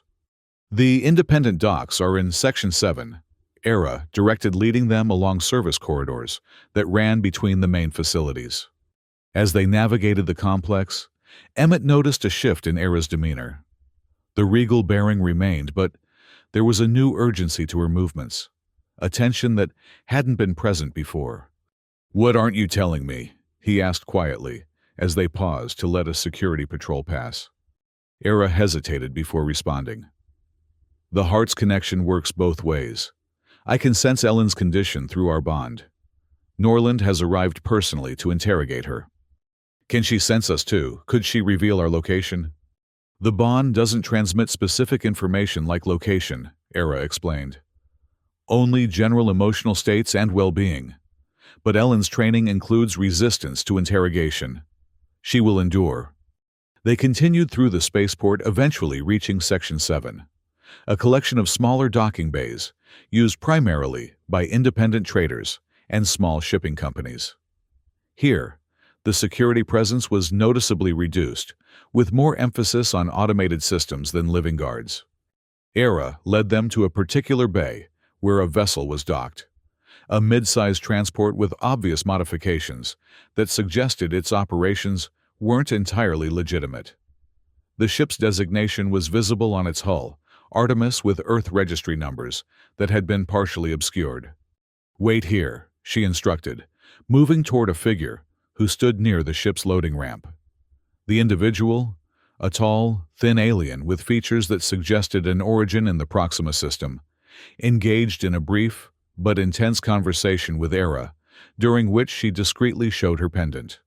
After several minutes, Era returned to the group. "Captain Vex will transport us to the neutral station at Laxus Prime. From there, we can arrange further transit beyond Caldorian influence." "How soon can we depart?" Emmett asked, acutely aware that their pursuers would eventually track them to the spaceport.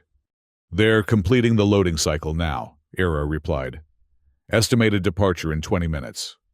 Those 20 minutes were among the longest of Emmett's life. They kept to the shadows near the Artemis, constantly scanning for any sign of Norland's forces. Dora monitored spaceport communications through a portable device, reporting increased security alerts throughout the facility. "They're implementing a lockdown protocol," she warned. "All departures will be suspended within 15 minutes. "Will we clear the atmosphere before then?" Emmett asked. "Assuming no delays, yes," Dora calculated. "But it will be close." Captain Vex appeared at the loading ramp, gesturing impatiently for them to board. They moved quickly, entering the ship's cargo hold, where they would remain hidden during takeoff. The interior was cramped, but well-maintained, suggesting that despite its questionable modifications, the Artemis was a professionally operated vessel. "Secure yourselves," Vex instructed, in heavily accented standard. "Departure will not be smooth." They found positions among the secured cargo using emergency restraints built into the bulkheads. Era positioned herself beside Emmett, her expression betraying rare uncertainty. "We will retrieve them," Emmett said quietly, understanding the source of her concern. "Mira and Ellen, once we're safely beyond Norland's reach." Era nodded, though her doubts remained visible. "The bond will weaken with distance. Already I feel Ellen's presence fading." "Then we'll have to work quickly," Emmett resolved. The Artemis rumbled to life, its engines cycling through startup sequences that vibrated through the hull. Captain Vex's voice came through the intercom, instructing all personnel to prepare for immediate departure. Through a small viewport in the cargo bay, they could see activity on the spaceport grounds, security vehicles converging on their section, though still at a distance. "Cutting it close," Tara observed tensely. The ship lurched as its landing gear retracted thrusters, engaging to lift it from the docking pad. The initial vertical ascent was smooth enough, but as soon as they cleared the immediate spaceport airspace, Vex engaged the main engines, with little concern for passenger comfort. The acceleration pressed them hard against the bulkheads, the Artemis climbing at a rate that would have violated safety regulations on any regulated world. Through the viewport, the ground fell away with alarming speed, the lights of the spaceport diminishing rapidly as they ascended into the cloud layer. A proximity alarm sounded briefly, suggesting they had narrowly avoided another vessel, or perhaps a security drone. Vex made no announcement, focused entirely on piloting the ship through what was clearly becoming an active pursuit scenario. "They've scrambled interceptors," Dora reported, having patched into the ship's sensor feed. 3 pursuit craft, military grade, 8 kilometers and closing." The Artemis banked sharply, changing course, while continuing its rapid ascent. The maneuver was executed with precision that suggested Vex had considerable experience evading authorities. "Atmosphere boundary in 90 seconds, Dora continued. "Interceptors are gaining but won't reach us before we hit vacuum." Era closed her eyes, one hand clutching her pendant. The crystal glowed more intensely than before, pulsing in an accelerating rhythm. "What are you doing?" Emmett asked, noticing the change. "Creating interference," she replied without opening her eyes. "Kaldorian military vessels use neural-linked targeting systems. I can disrupt the connection temporarily. Whether through Era's interference or Vex's skilled piloting, they reach the boundary between atmosphere and space, without interceptor contact. The ship's engines transition to vacuum operation, the harsh acceleration smoothing into the steady thrust of deep space propulsion. "FTL initialization in progress," came Vex's announcement. "Brace for transition." Unlike the smooth FTL transitions of major commercial vessels, the Artemis's jump felt like being pulled through a narrow opening. The sensation lasted only seconds, but left everyone disoriented briefly, as the ship entered faster-than-light travel. "We've cleared Kaldorian space," Dora confirmed, after checking the navigation display. "Current course Laxus Prime, estimated arrival in 6 hours." The immediate danger passed. They were able to unstrap from their restraints. Captain Vex appeared in the cargo bay shortly thereafter, their elongated features impassive as they surveyed the group. "Payment now," they stated flatly, extending a 6-fingered hand toward Era. Era removed a small data chip from a hidden pocket in her clothing. "Half now, half upon safe arrival at Laxus Prime as agreed." Vex examined the chip before nodding once. "Acceptable. You may use passenger quarters on deck too. Do not interfere with crew operations." After the captain departed, Lena distributed emergency rations from a cargo container that Era identified as containing civilian supplies. They ate in silence the events of the past 24 hours, weighing heavily on them all. "What happens at Laxus Prime?" Emmett finally asked, setting aside his empty ration pack. "We'll seek passage to Earth," Era answered. "Your world has diplomatic agreements with Caldoria that supersede Norland's authority. Once there, we can petition for intervention to recover Mira and Ellen, as well as address the illegal seizure of your vessel." "And the heart," Emmett pressed. "What happens to that?" Era touched her pendant thoughtfully. "This fragment remains with me. The complete heart must be kept from Norland at all costs." "You still haven't told me where it is." Era exchanged glances with her remaining handmaidens before sighing softly. "Because I don't know with certainty. Before we left the fortress, I initiated Emergency Protocol Sigma. The heart would have been removed from its chamber and transported to one of several secure locations known only to the carriers." Mira and Ellen, Emmett guessed. "Among others," Era confirmed. "The knowledge is compartmentalized. Each handmaiden knows only part of the procedure. This protects the heart should any one of us be captured." "Which is why Norland took Ellen," Tara added grimly. "He believes she can lead him to the heart." "But she can't." "She knows only her part of the protocol," Lena explained. "Without the others, the information is incomplete." Emmett considered this carefully. "So Norland needs all of you to locate the heart, which means he'll be hunting us aggressively." "Yes," Era acknowledged. "Even beyond Kaldorian space, his influence extends through mercenaries and bounty hunters. We will not be truly safe until we reach Earth." The 6 hours to Laxus Prime passed in a state of wary rest. They took turns, standing watch, never leaving Era unprotected. Though the Artemis's crew seemed uninterested in their passengers beyond, the promised payment experience had taught them caution. Emmett used the time to learn more about the bond they now shared.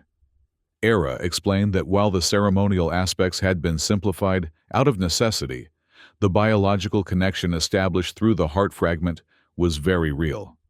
"The neural linkage will develop differently for you than for Kaldorians," she told him. "Your physiology isn't naturally compatible with the heart's frequencies, but the initial connection has clearly taken hold." "How can you tell?"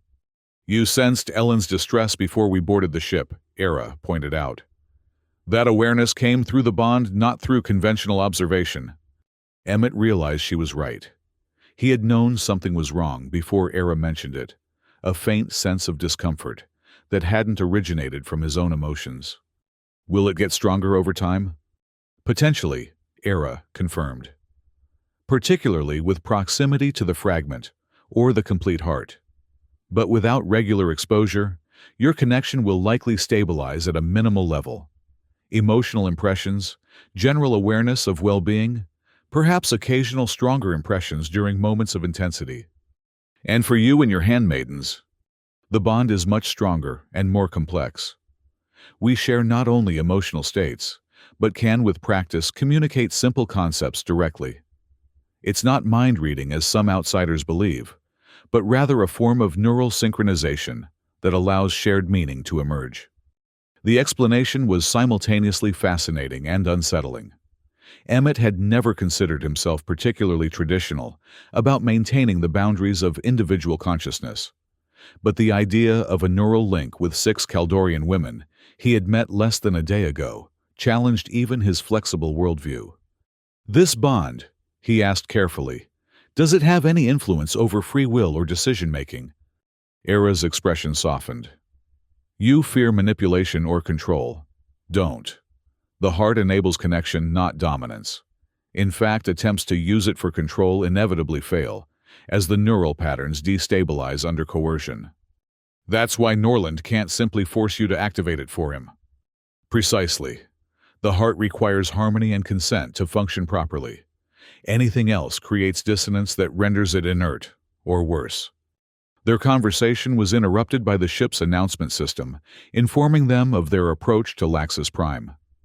The neutral station was visible through viewports as they emerged from FTL, a massive artificial structure suspended in the void between star systems, its rotating habitat rings surrounding a central docking hub. Captain Vex navigated the approach with the same efficiency they had shown during their escape, bringing the Artemis smoothly into one of the commercial docking bays. Once secured, they appeared again to collect the remainder of their payment and usher their passengers off the vessel. Our arrangement concludes here, Vex stated, after verifying the payment. Further transportation is your responsibility. Era thanked the captain, formally maintaining the dignity of her position, despite their circumstances. Once the Artemis had departed, they found themselves in the bustling environment of Laxus Prime's commercial sector. The station was a true crossroads of the galaxy, with representatives from dozens of species moving through its public areas. Security was present, but unobtrusive, more concerned with maintaining order than checking identities. We should avoid official transportation nodes, Lena advised. Norland's agents will be monitoring those. Agreed, Era said. We need private passage to Earth, someone willing to bypass the standard declaration protocols. Terra, whose combat skills extended to an impressive network of underground contacts, led them through less traveled corridors to a section of the station known unofficially as the Shadow Market. Here, goods and services not available through legitimate channels could be obtained for the right price. The atmosphere changed noticeably as they entered this area. The pristine environments of the main concourse gave way to dimmer lighting and makeshift stalls. The population became more diverse and generally more armed, with security systems conspicuously absent. Era's appearance drew immediate attention. Kaldorian nobility rarely ventured into such places, and her distinctive features and bearing marked her clearly despite her now rumpled traveling clothes. Keep close, Terra instructed, one hand hovering near her concealed weapon. And let me do the talking. She led them to a particular establishment, a cramped space filled with mismatched furniture and screens displaying ship manifests and departure schedules. The proprietor, a heavily augmented human with mechanical enhancements, visible across most of their visible skin, regarded them with obvious suspicion. Unusual clientele today, Terra. They observed artificial eyes, whirring as they focused on the group. Hello, Maddox, Terra greeted with casual familiarity. We need clean transit to Earth. Direct, quick, and quiet. Maddox leaned back, mechanical fingers, tapping a rhythm on the countertop. That's an expensive route these days. Security's tightened since the Proxima incident. We can pay, Terra assured them. And we have items of value beyond currency. I'll bet you do, Maddox replied, gaze lingering on Era's pendant. Let me check my options. While Maddox consulted their systems, the group kept a wary watch on their surroundings. The shadow market operated under its own unwritten rules, and while violence was generally bad for business, exceptions were made for high-value targets. "There's a solution," Maddox announced after several minutes. "Private courier leaving for Earth in 3 hours. Captain owes me several favors. He'd take you for the right compensation." "Reliable," Tara pressed. "As they come in this business. Ex-military. Runs medical supplies, mostly some diplomatic packages under the radar. Ship's called the Crosswind." The arrangements were made quickly, with ERA providing another data chip containing what Emmett estimated was a small fortune in universal credits. Maddox also accepted a small blue gemstone from Dora's personal effects as additional payment, suggesting it had value beyond mere decoration. "Docking Bay 14 Level 3, Maddox instructed. "Captain Reyes will expect you at the scheduled departure time. Don't be late. He won't wait, not even for nobility." They left the shadow market, finding a secluded area in one of the station's observation lounges to wait for their departure time. The massive viewport showed the endless void of space, punctuated by distant stars and the occasional flash of a ship entering or leaving FTL. "Will 3 hours give Norland enough time to track us here?" Emmett asked, scanning the crowded lounge for potential threats. "Possibly," ERA admitted. "His resources are considerable. But Laxus Prime sees thousands of arrivals and departures daily. Finding us among them would require extraordinary luck or inside information." "Which he might have," Lena noted cautiously. "The station's administration isn't immune to bribery." They maintained a rotation of watchfulness, never leaving ERA unattended, as they waited for their departure window. Despite the tension, they attracted little attention in the diverse crowd of the observation lounge. As their departure time approached, they made their way to Level 3, finding Docking Bay 14 without difficulty. The Crosswind was indeed there, a sleek vessel clearly designed for speed, rather than capacity, its hull bearing the minimal markings required for legal operation. A lone figure stood at the loading ramp, a human man of middle years with the unmistakable bearing of military training despite his civilian clothing. He watched their approach with professional assessment, neither hostile nor particularly welcoming. "Captain Reyes," ERA inquired formally. The man nodded once. "You're the party Maddox arranged. Right on time, good. We depart in 15 minutes. Any luggage?" "None," ERA answered. "We travel light out of necessity." Reyes seemed to understand immediately. "Trouble follows then. I should charge extra." "The payment arranged is already generous," Tara pointed out. "True enough," Reyes conceded. "Board now. We'll discuss details once we're underway." The Crosswind's interior reflected its external design. Efficient, minimal, with every element serving a clear purpose. The passenger area was small, but comfortable with secure seating and basic amenities. Captain Reyes directed them to these accommodations before disappearing toward the bridge. The departure from Laxus Prime proceeded without incident. Captain Reyes handled the station protocols with practiced efficiency, and within 30 minutes, they were clear of the station's traffic control zone, preparing for the jump to FTL.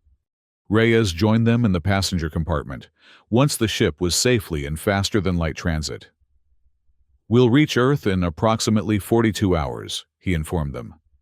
"This route bypasses the main transit hubs, so we shouldn't encounter any inspection checkpoints." "We appreciate your discretion, Captain," ERA said. Reyes studied her with undisguised curiosity.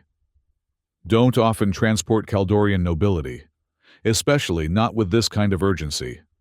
I assume it's nothing that will compromise my ship or license." "Our situation is complex but not illegal," ERA assured him. "We seek diplomatic intervention in a matter of Caldorian law." This seemed to satisfy Reyes, who nodded once before explaining the ship's facilities and emergency procedures. He maintained a professional distance, clearly experienced in carrying passengers who preferred minimal interaction. Once alone again, they were able to truly rest for the first time since fleeing the fortress. The Crosswind's passenger quarters included basic sleeping arrangements and washing facilities luxuries that felt extraordinary after their arduous journey. Era spent much of the transit time in meditation, the heart fragment cradled in her palms, as she focused on maintaining whatever connection remained with her separated handmaidens. Lena often joined her in this practice, while Tara alternated between rest and vigilant watch. Dora occupied herself with technical study of the ship's systems, an intellectual exercise that seemed to calm her. Emmett found himself increasingly drawn to Era during these quiet hours. Though their bond had been formed through bizarre circumstances and ancient laws, neither of them had anticipated he felt a growing connection that transcended the biological link of the heart fragment. "You're watching me again," Era observed during one of her breaks from meditation, opening her eyes to find Emmett seated nearby. "Trying to understand all this," he admitted. 24 hours ago, I was a simple transport pilot with a delivery schedule. Now, I'm bound to a Kaldorian noble and her handmaidens fleeing a powerful prefect while transporting a fragment of ancient technology." A hint of a smile touched Era's lips. "Life takes unexpected turns." "That's an understatement." He paused, considering his next words carefully. "This bond between us, what does it mean in the long term, assuming we survive Norland and reach Earth safely?" Era regarded him thoughtfully. "That depends on many factors. Traditionally, such bonds were considered permanent, but modern interpretation allows for dissolution under certain circumstances." "You're saying we could undo it if we wanted—" "Potentially, though the biological aspects would require specialized procedures to fully reverse." She studied his expression. "Is that what you wish?" Emmett surprised himself with his hesitation. "I don't know. This isn't exactly how I plan to form a connection with someone, or multiple someones in this case." "Few connections form according to plan," Era observed.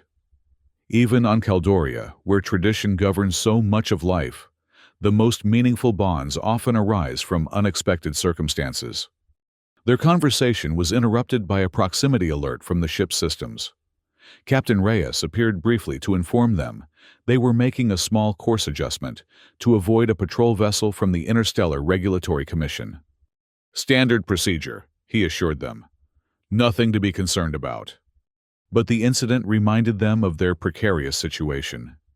Even aboard the Crosswind, rapidly approaching the relative safety of Earth, they remained vulnerable. The next day and a half passed in a state of cautious optimism, each hour bringing them closer to their destination without incident. As they approached Earth's solar system, Captain Reyes once again joined them in the passenger compartment. "We'll be entering Earth's sensor range in approximately 2 hours," he informed them. "I've arranged for a private landing authorization at a facility outside of major population centers. Fewer questions that way." "Where exactly?" Emmett asked, familiar enough with Earth's protocols to know that private landings required significant clearance. "A research outpost in what used to be called Colorado," Reyes answered. "They handle specialized medical deliveries, which gives us legitimate cover for an unscheduled arrival." Era thanked the captain for his thoroughness. Once he had returned to the bridge, she turned to her handmaidens. "We must prepare for Earth protocols," she instructed. "Lena, you've been there before. Brief everyone on what to expect." Lena provided a concise overview of Earth's entry procedures, cultural norms, and potential challenges for Kaldorians. Though diplomatic relations existed between their worlds, Kaldorians remained uncommon enough on Earth to attract attention. Their distinctive appearance and Era's noble status would make anonymity difficult. The approach to Earth proceeded as Reyes had described. The Crosswind was challenged by orbital security, but provided authorization codes that allowed them to proceed to the designated landing facility. Through the viewports, they watched as Earth's surface came into view. Vast continents separated by blue oceans, the planet's beauty undiminished by the technological development that covered much of its surface. The landing was smooth, the Crosswind settling onto a private pad at what appeared to be a remote research station, surrounded by mountains. As the engines powered down, Captain Reyes returned to escort them to the exit ramp. "This is as far as our arrangement extends," he informed them. "The facility director has been informed of your arrival and will assist with onward transportation." Era thanked him formally, offering a small additional token of appreciation, a decorative pin from her clothing that Emmett suspected held significant value beyond its appearance. Reyes accepted it with a professional nod before opening the ship's hatch. The air that greeted them was crisp and cool, the high altitude of the Colorado facility, providing a climate not entirely unlike that of Cadora Fortress. A small reception committee awaited them, 3 humans in the uniforms of the research facility, led by a woman whose bearing suggested authority. Lady Era of House Cadora, she greeted with a formal bow that showed familiarity with Caldorian protocol. "I am Dr. Olivia Chen, director of this facility. We were informed of your arrival on short notice, but have prepared accordingly." Era returned the greeting. "Your hospitality is appreciated, Dr. Chen. Our situation requires some discretion." "So I understand," Dr. Chen replied. "Please come inside. We can speak more securely there." They followed her into the main facility building, a low structure that blended remarkably well with the surrounding landscape. Inside, the atmosphere was clinically professional, but not unwelcoming. Staff moved purposefully through corridors, most paying little attention to the unusual visitors. Dr. Chen led them to a conference room, secure and private. Once the door closed behind them, her manner became more direct. "Captain Reyes indicated you're seeking diplomatic intervention regarding a Caldorian legal matter," she stated. "While this is primarily a research facility, I have connections with the appropriate diplomatic channels. The situation is somewhat complex." Era began providing a carefully edited summary of their circumstances: the duel, the invocation of ancient law, and Prefect Norland's pursuit. She omitted specific details about the heart, describing it only as a culturally significant artifact that Norland sought to misappropriate. Dr. Chen listened attentively, occasionally making notes on a small device. When Era finished, she nodded thoughtfully. "I see. While unusual, this does fall under several interplanetary agreements regarding cultural autonomy and diplomatic protection. I can arrange for representatives from the Earth Diplomatic Corps to meet with you, though it may take several hours to coordinate." In the meantime, Tara interjected, "Security remains a concern. Norland's influence extends beyond Caldorian space." "This facility has excellent security protocols," Dr. Chen assured them. "While you wait, we can provide accommodations, refreshments, and any medical attention you might require after your journey." The offer was accepted gratefully. They were shown to a suite of rooms normally reserved for visiting researchers, comfortable if somewhat austere. For the first time since fleeing the fortress, they had access to proper bathing facilities, clean clothing, and unrationed food. As they settled into this unexpected respite, Emmett found Era standing by a window that overlooked the facility's perimeter, her gaze focused on the distant mountains. Having second thoughts about Earth, he asked, joining her at the window. "Considering next steps," she corrected. "Earth's diplomatic protection will shield us temporarily, but it doesn't resolve the underlying situation. Mira and Ellen remain in Norland's custody, the heart remains vulnerable, and our legal status remains complicated." Emmett nodded, understanding her concerns. "One problem at a time. First, we secure diplomatic intervention. Then, we address the rest." Era turned to face him, studying his features with renewed interest. "You've adapted remarkably well to these circumstances.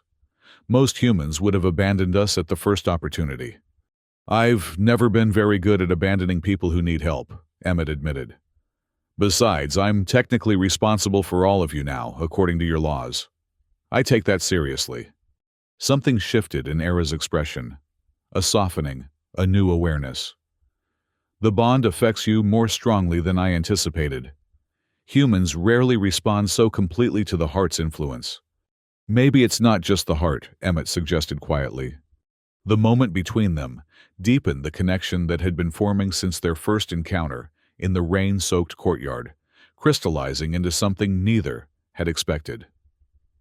Era moved closer, her hand reaching up to touch his face, with a gentleness that contrasted with her usual reserved demeanor.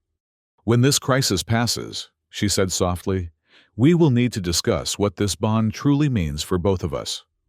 Before Emmett could respond, a subtle alert chime sounded from the communication system. Dr. Chen's voice informed them that the diplomatic representatives had arrived earlier than expected and awaited them in the main conference room. The interruption broke the moment, but something had irrevocably changed between them. With a last meaningful glance, Era composed herself, resuming the regal bearing of her position as they prepared to meet Earth's diplomatic team. The meeting with the diplomatic representatives progressed more favorably than they had dared hope. Earth maintained specific agreements with Caldoria regarding cultural practices and ancient laws, providing a framework for addressing their unusual situation. The diplomats were particularly interested in Norland's aggressive pursuit, which violated several treaty provisions. "We can issue temporary protective status," the lead diplomat explained, "which will shield you from extradition requests while the matter is reviewed through proper channels." "And my handmaidens currently in Prefect Norland's custody," Era pressed.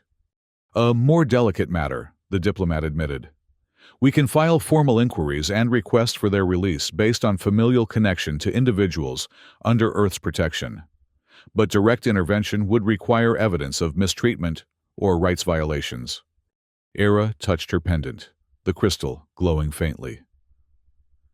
"Through our bond, I can confirm they are being held against their will and subjected to coercive questioning. Would empathic evidence be admissible?" The question created some consternation among the diplomatic team, who needed to consult regulations regarding psychic or empathic testimony. Eventually, they agreed that while not conclusive on its own, Era's bond-based knowledge could initiate a formal investigation. The discussions continued into the evening, covering various aspects of their situation and potential resolutions. By the time they concluded, a preliminary protection order had been drafted, and formal communications with Caldorian authorities had been initiated. "It's a start," Emmett observed as they returned to their accommodations. "But bureaucracy moves slowly, and Norland doesn't strike me as the patient type." "Agreed," Era said, "which is why we must pursue alternative measures simultaneously." In the privacy of their quarters, Era revealed her additional plans.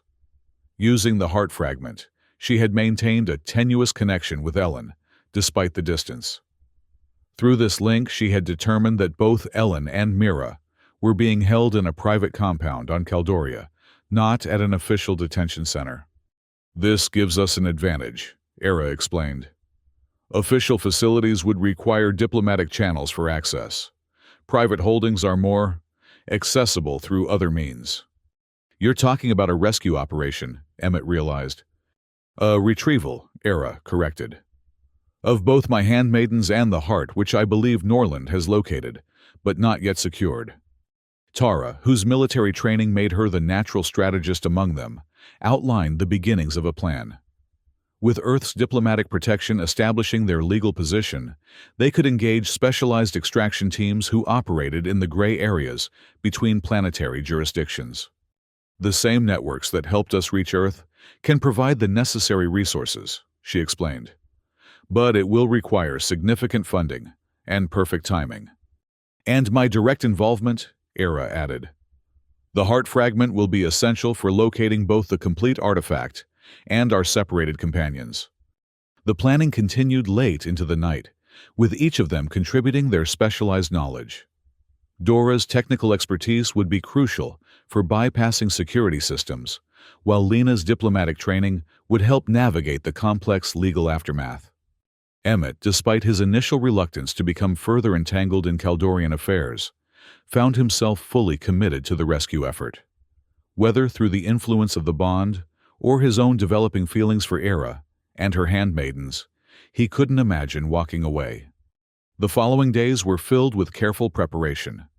Earth's diplomatic protection provided them with a secure base of operations and access to resources that would have been impossible otherwise. Dr. Chen, whose facility regularly dealt with sensitive research projects, proved an unexpectedly valuable ally, providing connections to transportation and communication networks beyond official channels. Throughout this period, Era maintained her meditative connection with the heart fragment, gradually strengthening the tenuous link with her distant handmaidens.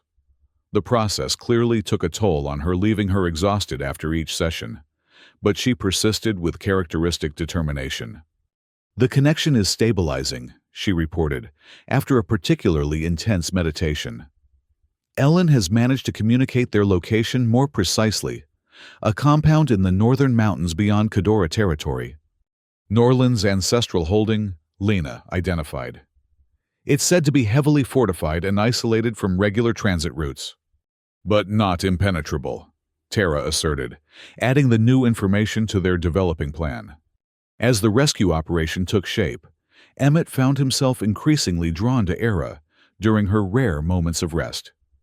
The bond between them had continued to develop, evolving beyond the initial biological connection into something deeper and more personal.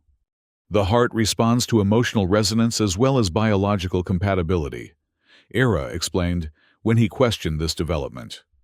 "Strong feelings intensify and shape the connection." "And what are your feelings in all this?" Emmett asked directly.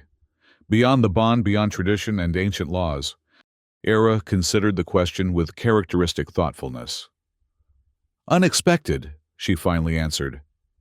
"I was raised to view humans as valuable allies, but fundamentally different. The possibility of a deeper connection was never considered. And now I find myself reevaluating many assumptions." She met his gaze directly.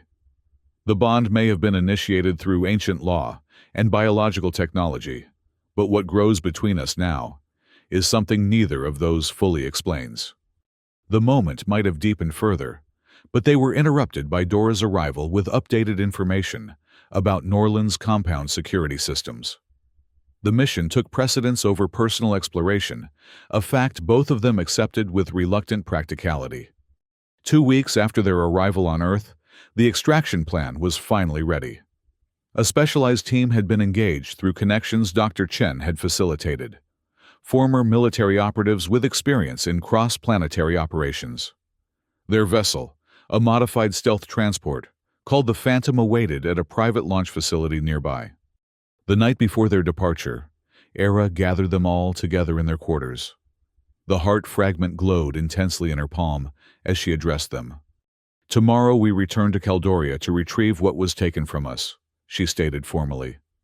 "The risk is considerable, but so is the necessity. Before we proceed, each of you must confirm your commitment freely.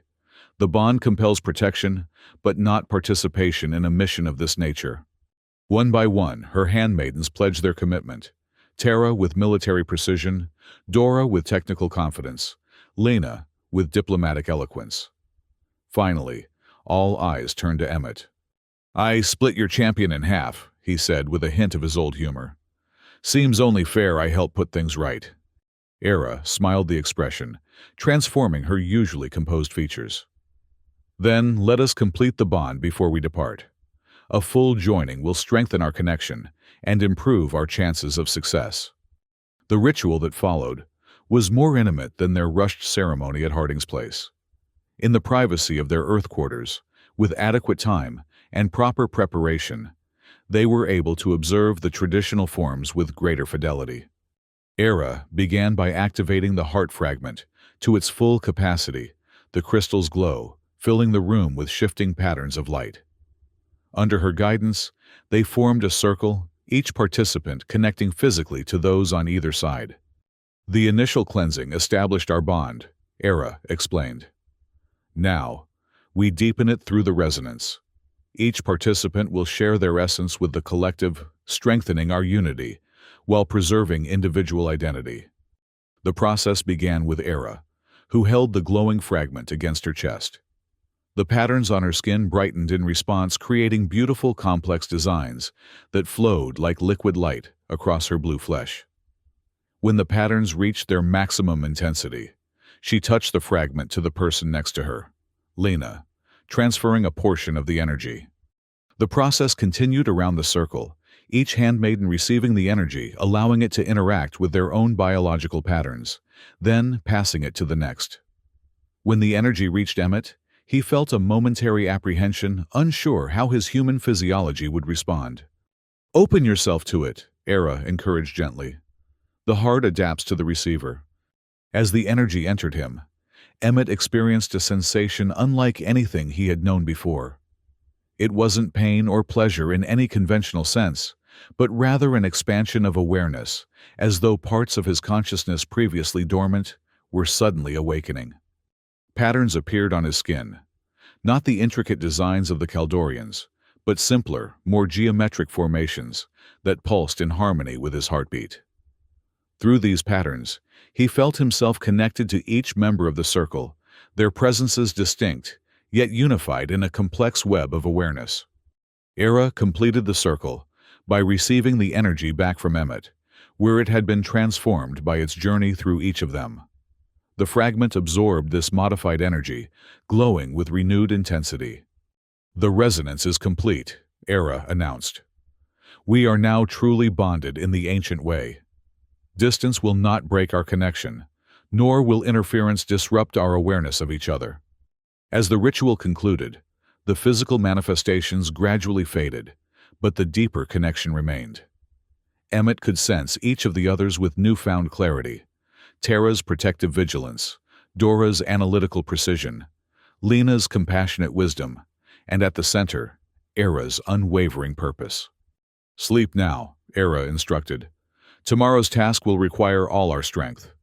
But sleep proved elusive for Emmett, his mind processing the profound change the resonance had created.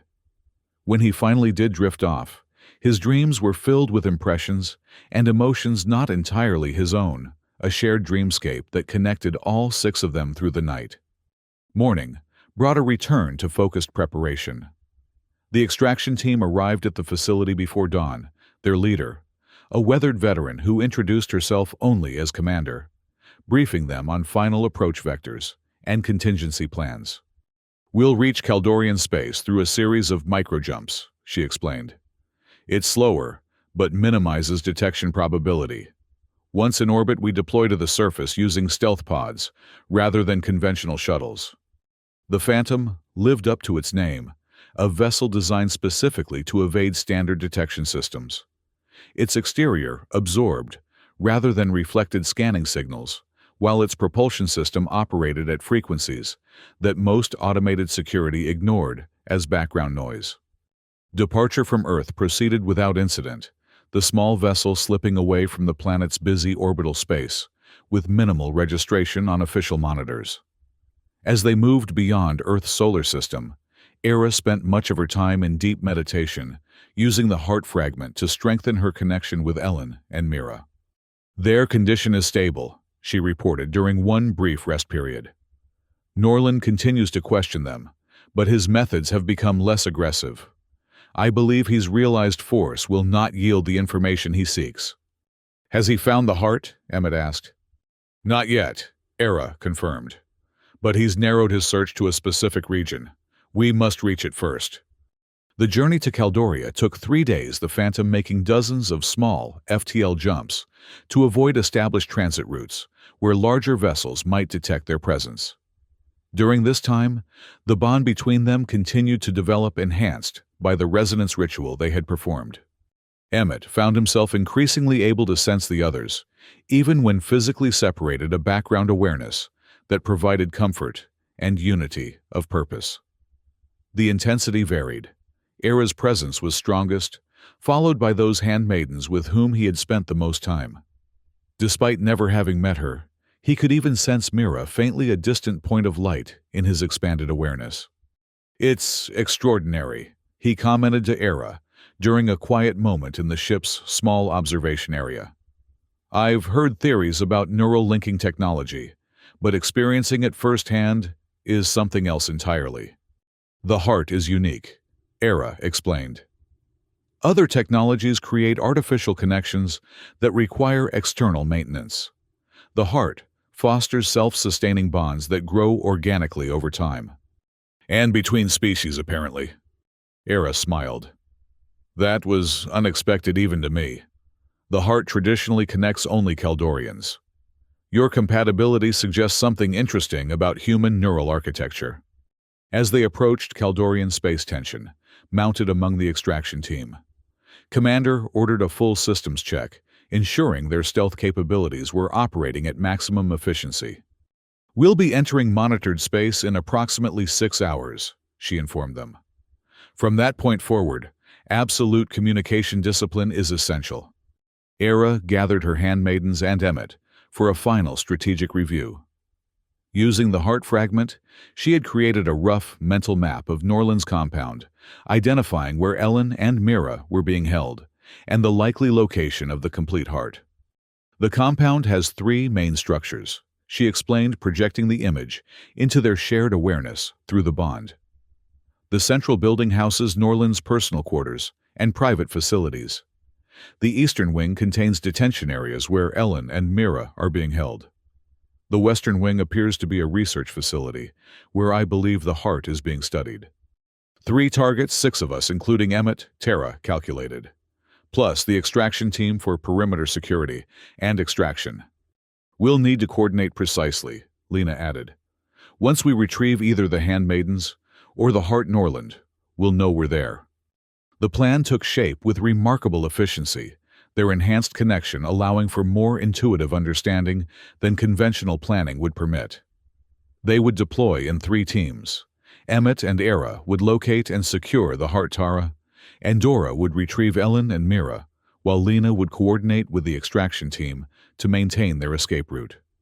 The Phantom entered Kaldorian space exactly as planned, its stealth systems, functioning perfectly as they slipped past orbital monitoring stations. They established a high orbit over the northern continent where Norland's compound was located, waiting for optimal conditions before beginning their descent. Surface weather conditions are favorable," Commander reported. "Moderate cloud cover will provide additional concealment for the drop pods." Final preparations were made with practiced efficiency. The extraction team equipped themselves with non-lethal neutralization weapons, while Era's group received specialized equipment for their specific tasks. Emmett was provided with a compact version of his sword, redesigned for both ceremonial significance and practical utility. "Remember," Era instructed, as they prepared to board the drop pods, "our primary goal is retrieval, not confrontation. We secure our people and the heart, then withdraw immediately." The descent to Kaldoria's surface was a controlled fall, the stealth pods designed to minimize both detection signatures and passenger discomfort. They penetrated the cloud layer exactly as planned, their trajectory, bringing them to a landing zone 2 kilometers from Norland's compound. Once on the ground, they moved with swift precision through the forested terrain toward their target. The extraction team established a perimeter at key points, while Era's group approached the main compound from the most sheltered angle. The evening light of Kaldoria cast long shadows across the compound, a sprawling structure of ancient stone and modern security technology. Guard patrols moved in predictable patterns along the outer walls, their routes clearly designed for external threats, rather than infiltration from small specialized units. "Security appears as intelligence indicated," Tara observed from their concealed position. "Automated systems on the perimeter, living guards at key access points." Dora had already begun working with a small device that interfaced with the compound's security network. "I can create a localized disruption in the northwest sector," she reported. 30 seconds maximum before backup systems engage." "That's our window," Era decided. "Synchronize on my mark." Through their enhanced bond, they counted down together, each team preparing for their specific role. When Era gave the signal, Dora activated her device, causing a brief but significant fluctuation in the security field, protecting the northwest wall. They moved with coordinated precision, each team heading directly for their assigned target. Emmett and Era navigated toward the western wing, their heightened awareness of each other allowing for silent, efficient movement. The interior of the research wing was clinically austere, with laboratories and analysis chambers lining a central corridor. Most were empty at this hour, though occasional technicians could be seen working in some spaces. Era led the way the heart fragment, guiding her toward its larger counterpart. "Close," she whispered both aloud and through their bond. "Very close." They found what they sought in a secured chamber at the far end of the wing. A large hexagonal device, suspended in a containment field, pulsing with the same energy as Era's fragment, but magnified many times over. The complete heart was approximately 1 meter across its crystalline structure, far more complex than Emmett had imagined from the small fragment Era carried. "It's already active," Era observed with concern. "Norland has managed to initiate the primary sequence despite lacking the proper resonance." A technician working at a control panel noticed their entrance and reached for an alarm. But Emmett moved faster, disabling the man with a precise strike that rendered him unconscious, without permanent injury. "Can you deactivate it?" Emmett asked, securing the chamber entrance. Era approached the containment field, her fragment glowing intensely as it responded to proximity with the complete heart. "Not deactivate," she corrected. "Harmonize. The activation process cannot be reversed once begun, only guided toward proper resolution." She placed her hands on the containment field, using the fragment to establish a connection with the larger artifact. The patterns on her skin brightened dramatically as she interfaced with the ancient technology, her consciousness extending into its crystalline matrix. Through their bond, Emmett could sense her struggle. Norland's technicians had forced the heart into an unstable activation pattern that resisted Era's attempts at harmonization. The process was causing her physical pain, the forced synchronization straining her biological systems. "Era," he warned, feeling her distress through their connection. "Don't push too hard." "No choice," she responded, her voice strained. "If it reaches full activation in this state, the neural feedback could be catastrophic for anyone with Kaldorian physiology within range." Understanding the danger, Emmett moved closer, placing his hand over hers on the containment field. "Use me," he offered. "My physiology is different. Maybe I can buffer some of the feedback." Era hesitated only briefly before accepting his assistance. The bond between them flared as she channeled a portion of the heart's erratic energy through their connection, using Emmett's less compatible biology as a dampening field. The strategy worked. With the pressure reduced, Era was able to gradually shift the heart's activation sequence toward proper harmonic patterns.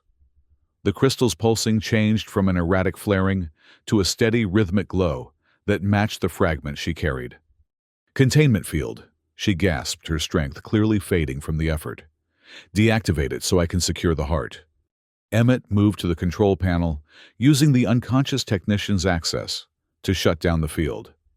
The heart remained suspended momentarily by its own energetic field before settling gently onto its support platform. Era approached it reverently, placing her fragment against a specific point on the larger structure. The two pieces connected seamlessly, the fragment reintegrating with the whole as though it had never been separated. "Now we can transport it," she declared, her voice stronger as the heart stabilized. "It will follow my biological signature now that harmony has been restored." True to her word, when she stepped back, the heart rose gently from its platform, hovering at waist height, as though weightless. It followed Era's movements like an obedient pet, maintaining a constant distance from her as they prepared to exit the chamber. Just as they reached the doorway, alarms began to sound throughout the compound. The others, Emmett realized immediately, reaching through their bond to check on their companions. He sensed determination and tension from Tara and Dora, suggesting they had encountered resistance but were still proceeding with their mission. "We must move quickly," Era urged, already heading back toward their planned extraction route. "Norland will mobilize all available forces once he realizes the heart is being removed." They moved as swiftly as possible through the corridors, the floating heart following Era, like a luminous shadow. Twice they encountered security personnel, but the combination of surprise and Emmett's combat skills allowed them to neutralize these threats without raising further alarms. As they approached the rendezvous point, they sensed the others converging from the eastern wing. Through the bond, Emmett could feel new presences. Weaker but recognizable as Ellen and Mira, their patterns familiar despite having never met Mira in person. They reached the exterior courtyard, just as Tara and Dora appeared from another entrance, supporting Ellen and Mira between them. Both rescued handmaidens showed signs of their captivity, fatigue, and minor injuries, but their relief at seeing Era was palpable, even without the bond. "Lady Era," Ellen greeted formally despite her condition. "The heart is secure, harmonized and responding." Era confirmed, touching her handmaiden's face briefly in a gesture of relief and affection. "Can you both travel?" "We are prepared," Mira answered, straightening despite obvious pain in her movements. Her gaze fell on Emmett with curious assessment. "This is the one who replaced Dirac." "This is Emmett," Era corrected gently. "He has honored the bond beyond all expectation." Further reunion was postponed as Lena's voice came through their communication devices. "Exterior security is responding to the alarms. Our window is closing rapidly." They moved toward the extraction point following Lena's guidance through their bond and the tactical updates from the extraction team. The compound had fully activated its emergency protocols with security forces converging from all directions. They had nearly reached the perimeter wall when a commanding voice rang out behind them. "Lady Era of House Cadora, how disappointing to see nobility reduced to common theft." They turned to find Prefect Norland himself, standing at the head of a security detail, his tall figure imposing in ceremonial armor that combined traditional Caldorian design with modern protective technology. Unlike most Caldorians, whose skin patterns were delicate and harmonious, Norland's markings were harsh, almost jagged, suggesting artificial enhancement of the natural bioluminescence. "The heart cannot be stolen, Prefect," Era replied with calm dignity. "It belongs to no individual, not even to House Cadora. It belongs to itself and chooses its keepers." Norland's expression hardened. "Pretty sentiments. But the reality is that such power requires proper management. Your house has hoarded it for generations, while Caldoria's influence waned across the galaxy." He gestured to a security detail who raised their weapons. "Return the heart to my custody, and I might be persuaded to overlook this incursion." Through their bond, Emmett felt Era's assessment of the situation. They were outnumbered, and while the extraction team could provide support, a direct confrontation would risk injury to her already weakened handmaidens. Before she could respond, Emmett stepped forward. "Prefect Norland, I invoke the right of Champions Challenge." The declaration caused visible surprise among the Caldorian security forces. Norland himself seemed momentarily taken aback before his expression settled into cold amusement. "The Earther invokes our ancient laws," he mocked. "How convenient when it serves your purpose." "The same laws that bound me to Lady Era and her handmaidens," Emmett confirmed steadily. "Unless you reject those laws entirely." It was a calculated challenge. If Norland dismissed the ancient traditions publicly, he would undermine the very cultural authority he sought to claim with the heart. If he accepted, it would delay the immediate confrontation and possibly create an opportunity for the others to reach safety. After a tense moment, Norland unclasped his ceremonial cloak. "I accept your challenge, Earther. When I defeat you, your bond to House Cadora transfers to me, along with all associated properties, including the heart." Era moved close to Emmett, her concern evident through their connection. "This is unnecessary," she whispered. "We can find another way." "Trust me," Emmett replied quietly, "and be ready to move when the opportunity comes."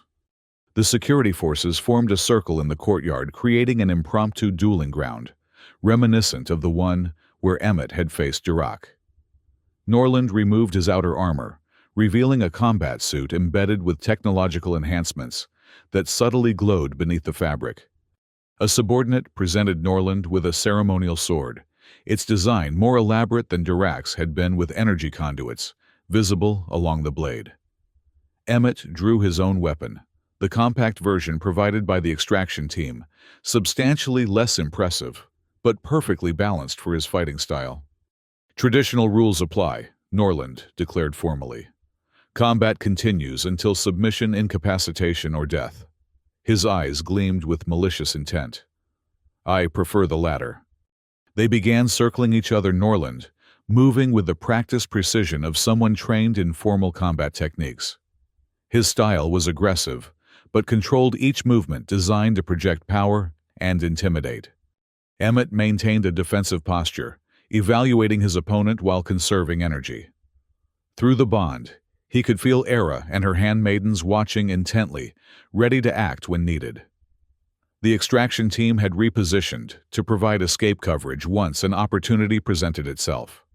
Norland attacked first, a swift series of strikes that tested Emmett's defenses without fully committing. The prefect was clearly assessing his opponent's capabilities, looking for weaknesses to exploit. "Your predecessor fell easily enough," Norland commented, as they continued their deadly dance. "Durak was a skilled warrior, yet you supposedly bested him. I find that difficult to believe." "Durak underestimated me," Emmett replied, deflecting another probe. "A mistake you're currently repeating."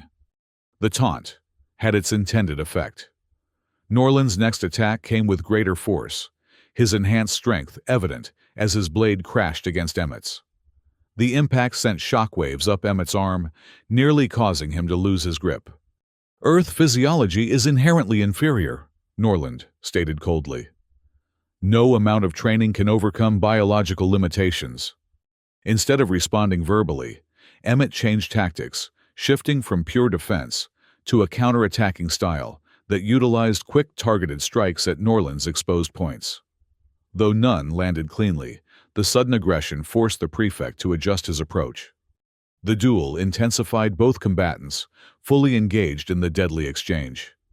Norland's technological enhancements gave him significant advantages in strength and speed, but Emmett's unconventional fighting style and Earth military training provided unpredictability that the formalized Kaldorian techniques weren't designed to counter. Through the bond, Emmett could sense Era's strategic assessment. She was guiding the extraction team into optimal positions while monitoring Norland's security forces for any sign of intervention. The heart hovered near her, its glow intensifying as the combat continued, seemingly responsive to the emotional intensity of the situation. The turning point came when Norland overextended during a powerful downward strike. Emmett sidestepped, rather than parrying, allowing the prefect's momentum to carry him slightly off balance. In that brief window of vulnerability, Emmett struck not at Norland's body, but at the control module visible at his waist, the central processor for his enhancement suit. The precision hit damaged the module, causing a cascading failure through Norland's technological advantages. The subtle glow beneath his combat suit flickered and dimmed in sections, his movements becoming less fluid as the enhancements malfunctioned. Rage transformed Norland's features as he realized what had happened. He abandoned technique entirely, launching a berserk assault, fueled by fury and wounded pride. The wild attacks were dangerous, but predictable, allowing Emmett to defend more effectively while looking for a decisive opening. It came after a particularly vicious swing that left Norland momentarily extended. Emmett's counterstrike was perfectly timed, his blade finding the gap between Norland's armor pieces and slicing deeply into the prefect's sword arm. The injury wasn't fatal, but it was significant enough to render the arm useless. Norland's sword clattered to the ground as he clutched the wound, blue blood seeping between his fingers. Protocol demanded that Emmett deliver a killing blow or force submission. Instead, he held his position, sword ready, but not advancing. "Yield," he instructed calmly. "This doesn't need to end in death." Norland's face contorted with hatred. "Finish it, coward, or are Earth warriors too weak to follow through?" "Not weakness," Emmett corrected. "Choice. The difference between power and strength is knowing when not to use it." For a moment it seemed Norland might refuse, preferring death to the humiliation of defeat. But self-preservation ultimately won out. "I yield," he spat the words clearly, causing him almost physical pain. The formal declaration of victory was unnecessary. Everyone present had witnessed Norland's submission, binding him by the same ancient laws he had invoked to justify his pursuit of the heart. Era stepped forward, the floating heart, pulsing in harmony with her own bioluminescent patterns. By right of combat and ancient law, this matter is resolved. House Cadora reclaims its guardianship of the heart, and our bond remains intact. She turned to Norland's security forces. Your prefect has yielded according to tradition. Honor demands you respect the outcome. The security commander hesitated briefly before lowering his weapon, signaling for his subordinates to do the same. The ancient laws still held significant cultural power even in this modern conflict. With remarkable dignity, Era led her group toward the extraction point, the heart floating serenely behind her. Emmett walked at her side, alert for any sign of treachery, despite Norland's formal submission. None came. They reached the perimeter, where the extraction team awaited, with their transport, a sleek ground vehicle designed for rapid evacuation. Within minutes, they were speeding away from the compound, heading toward the rendezvous point where the Phantom would retrieve them. Only when they were safely aboard the stealth vessel, breaking atmosphere and accelerating away from Caldoria, did Era finally allow her formal composure to fade. She gathered her handmaidens close to the reunion with Ellen and Mira, particularly emotional after their separation and captivity. The heart settled into a specially prepared containment area, its glow steady and harmonious, now that it had been properly synchronized. Through their bond, Emmett could sense its influence extending throughout the ship, creating a field of neural harmony that promoted healing and recovery. "What happens now?" he asked Era, when she finally had a moment away from her reunited handmaidens. "We return to Earth," she answered. "The diplomatic protection remains our best shield against further interference from Norland, or others who might seek the heart. And longer term, the heart can't remain on Earth indefinitely." Era studied him thoughtfully. "No, it cannot. Eventually it must return to Caldoria, but under different circumstances with proper protections and agreements in place." The unspoken question hung between them. What did this mean for their bond, for the connection that had grown between them? Era seemed to sense his thoughts, reaching out to take his hand. "The bond remains," she assured him. "Whatever path we choose going forward, that connection cannot be undone. Nor," she added with unexpected softness, "would I wish it to be." The journey back to Earth was considerably less tense than their outbound voyage. With the heart secured and all 6 handmaidens safely reunited, Era was able to focus on healing and recovery rather than crisis management. Dr. Chen's facility welcomed them back, providing medical care for Ellen and Mira, while Earth's diplomatic corps began the complex process of formalizing their status. The heart was housed in a specialized containment area, its energy carefully monitored, but allowed to maintain its connection to Era and her handmaidens. In the months that followed, a new normality gradually established itself. Earth granted extended residence status to Era and her handmaidens, while negotiations with Caldorian authorities, notably excluding Prefect Norland, whose influence had waned considerably after his defeat, created a framework for the heart's eventual return under joint oversight. Emmett found himself in the unexpected position of cultural liaison, his unique status as both Earth citizen and bondmate to a Caldorian noble, making him ideally suited to navigate the complex diplomatic waters. His former employer, the Earth Transport Authority, was initially baffled by his situation, but eventually recognized the potential advantages of having an employee with such unusual connections. The bond between Emmett and Era continued to develop, evolving beyond its ceremonial origins into a deep, personal connection that neither had anticipated. The other handmaidens integrated into this evolving relationship in various ways, each finding their own balance between traditional roles and new possibilities. 6 months after their return to Earth, Era summoned Emmett to the private quarters they now shared. Her expression held a mixture of joy and nervous anticipation that immediately piqued his curiosity.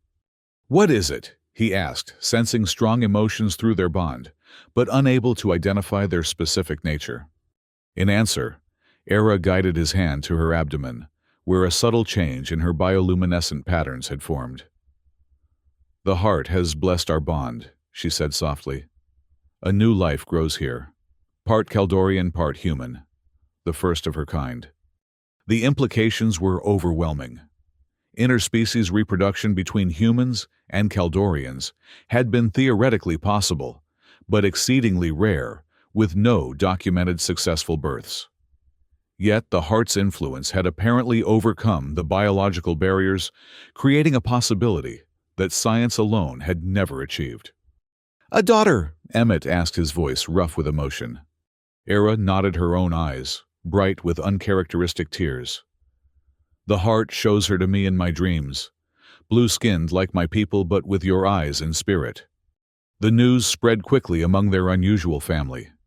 The handmaidens received it with joy and renewed purpose, their traditional roles expanding to encompass preparation for this unprecedented child. Dr. Chen and her medical team were cautiously optimistic, developing specialized protocols to monitor the unprecedented pregnancy. As Era's pregnancy progressed, the heart's energy patterns shifted, subtly, seemingly adapting to accommodate the developing hybrid life. The bond between all of them strengthened further, creating a harmonious neural network that supported Era through the unique challenges of her condition.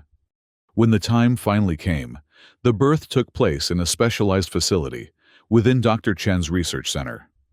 Era was attended by her handmaidens and a carefully selected medical team with expertise in both human and Kaldorian physiology. The labor was long, but ultimately successful. As dawn broke over the Colorado mountains, a new cry joined the world. The first child born of Earth and Caldoria, of ancient tradition and new possibility.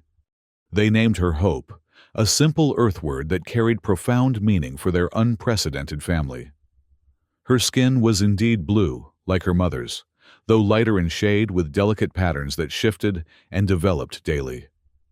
Her eyes were Emmett's green-gray, wide with curiosity from her very first hours.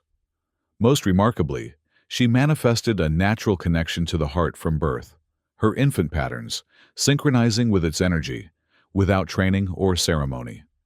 "She will bridge worlds," Era predicted, as they watched their daughter sleep in her specially designed crib, the heart's gentle glow serving as a comforting nightlight from its nearby containment. "Not just our two species, but past and future tradition and innovation." Emmett put his arm around Era, feeling the bond between them, resonating with shared joy. "Not a bad outcome for a delivery job gone wrong," he observed with a smile.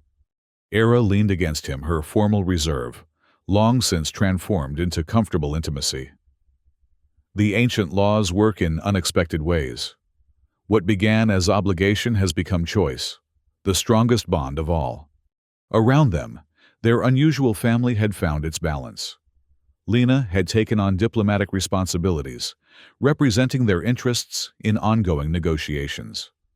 Tara provided security and combat training for various Earth agencies, her skills highly valued.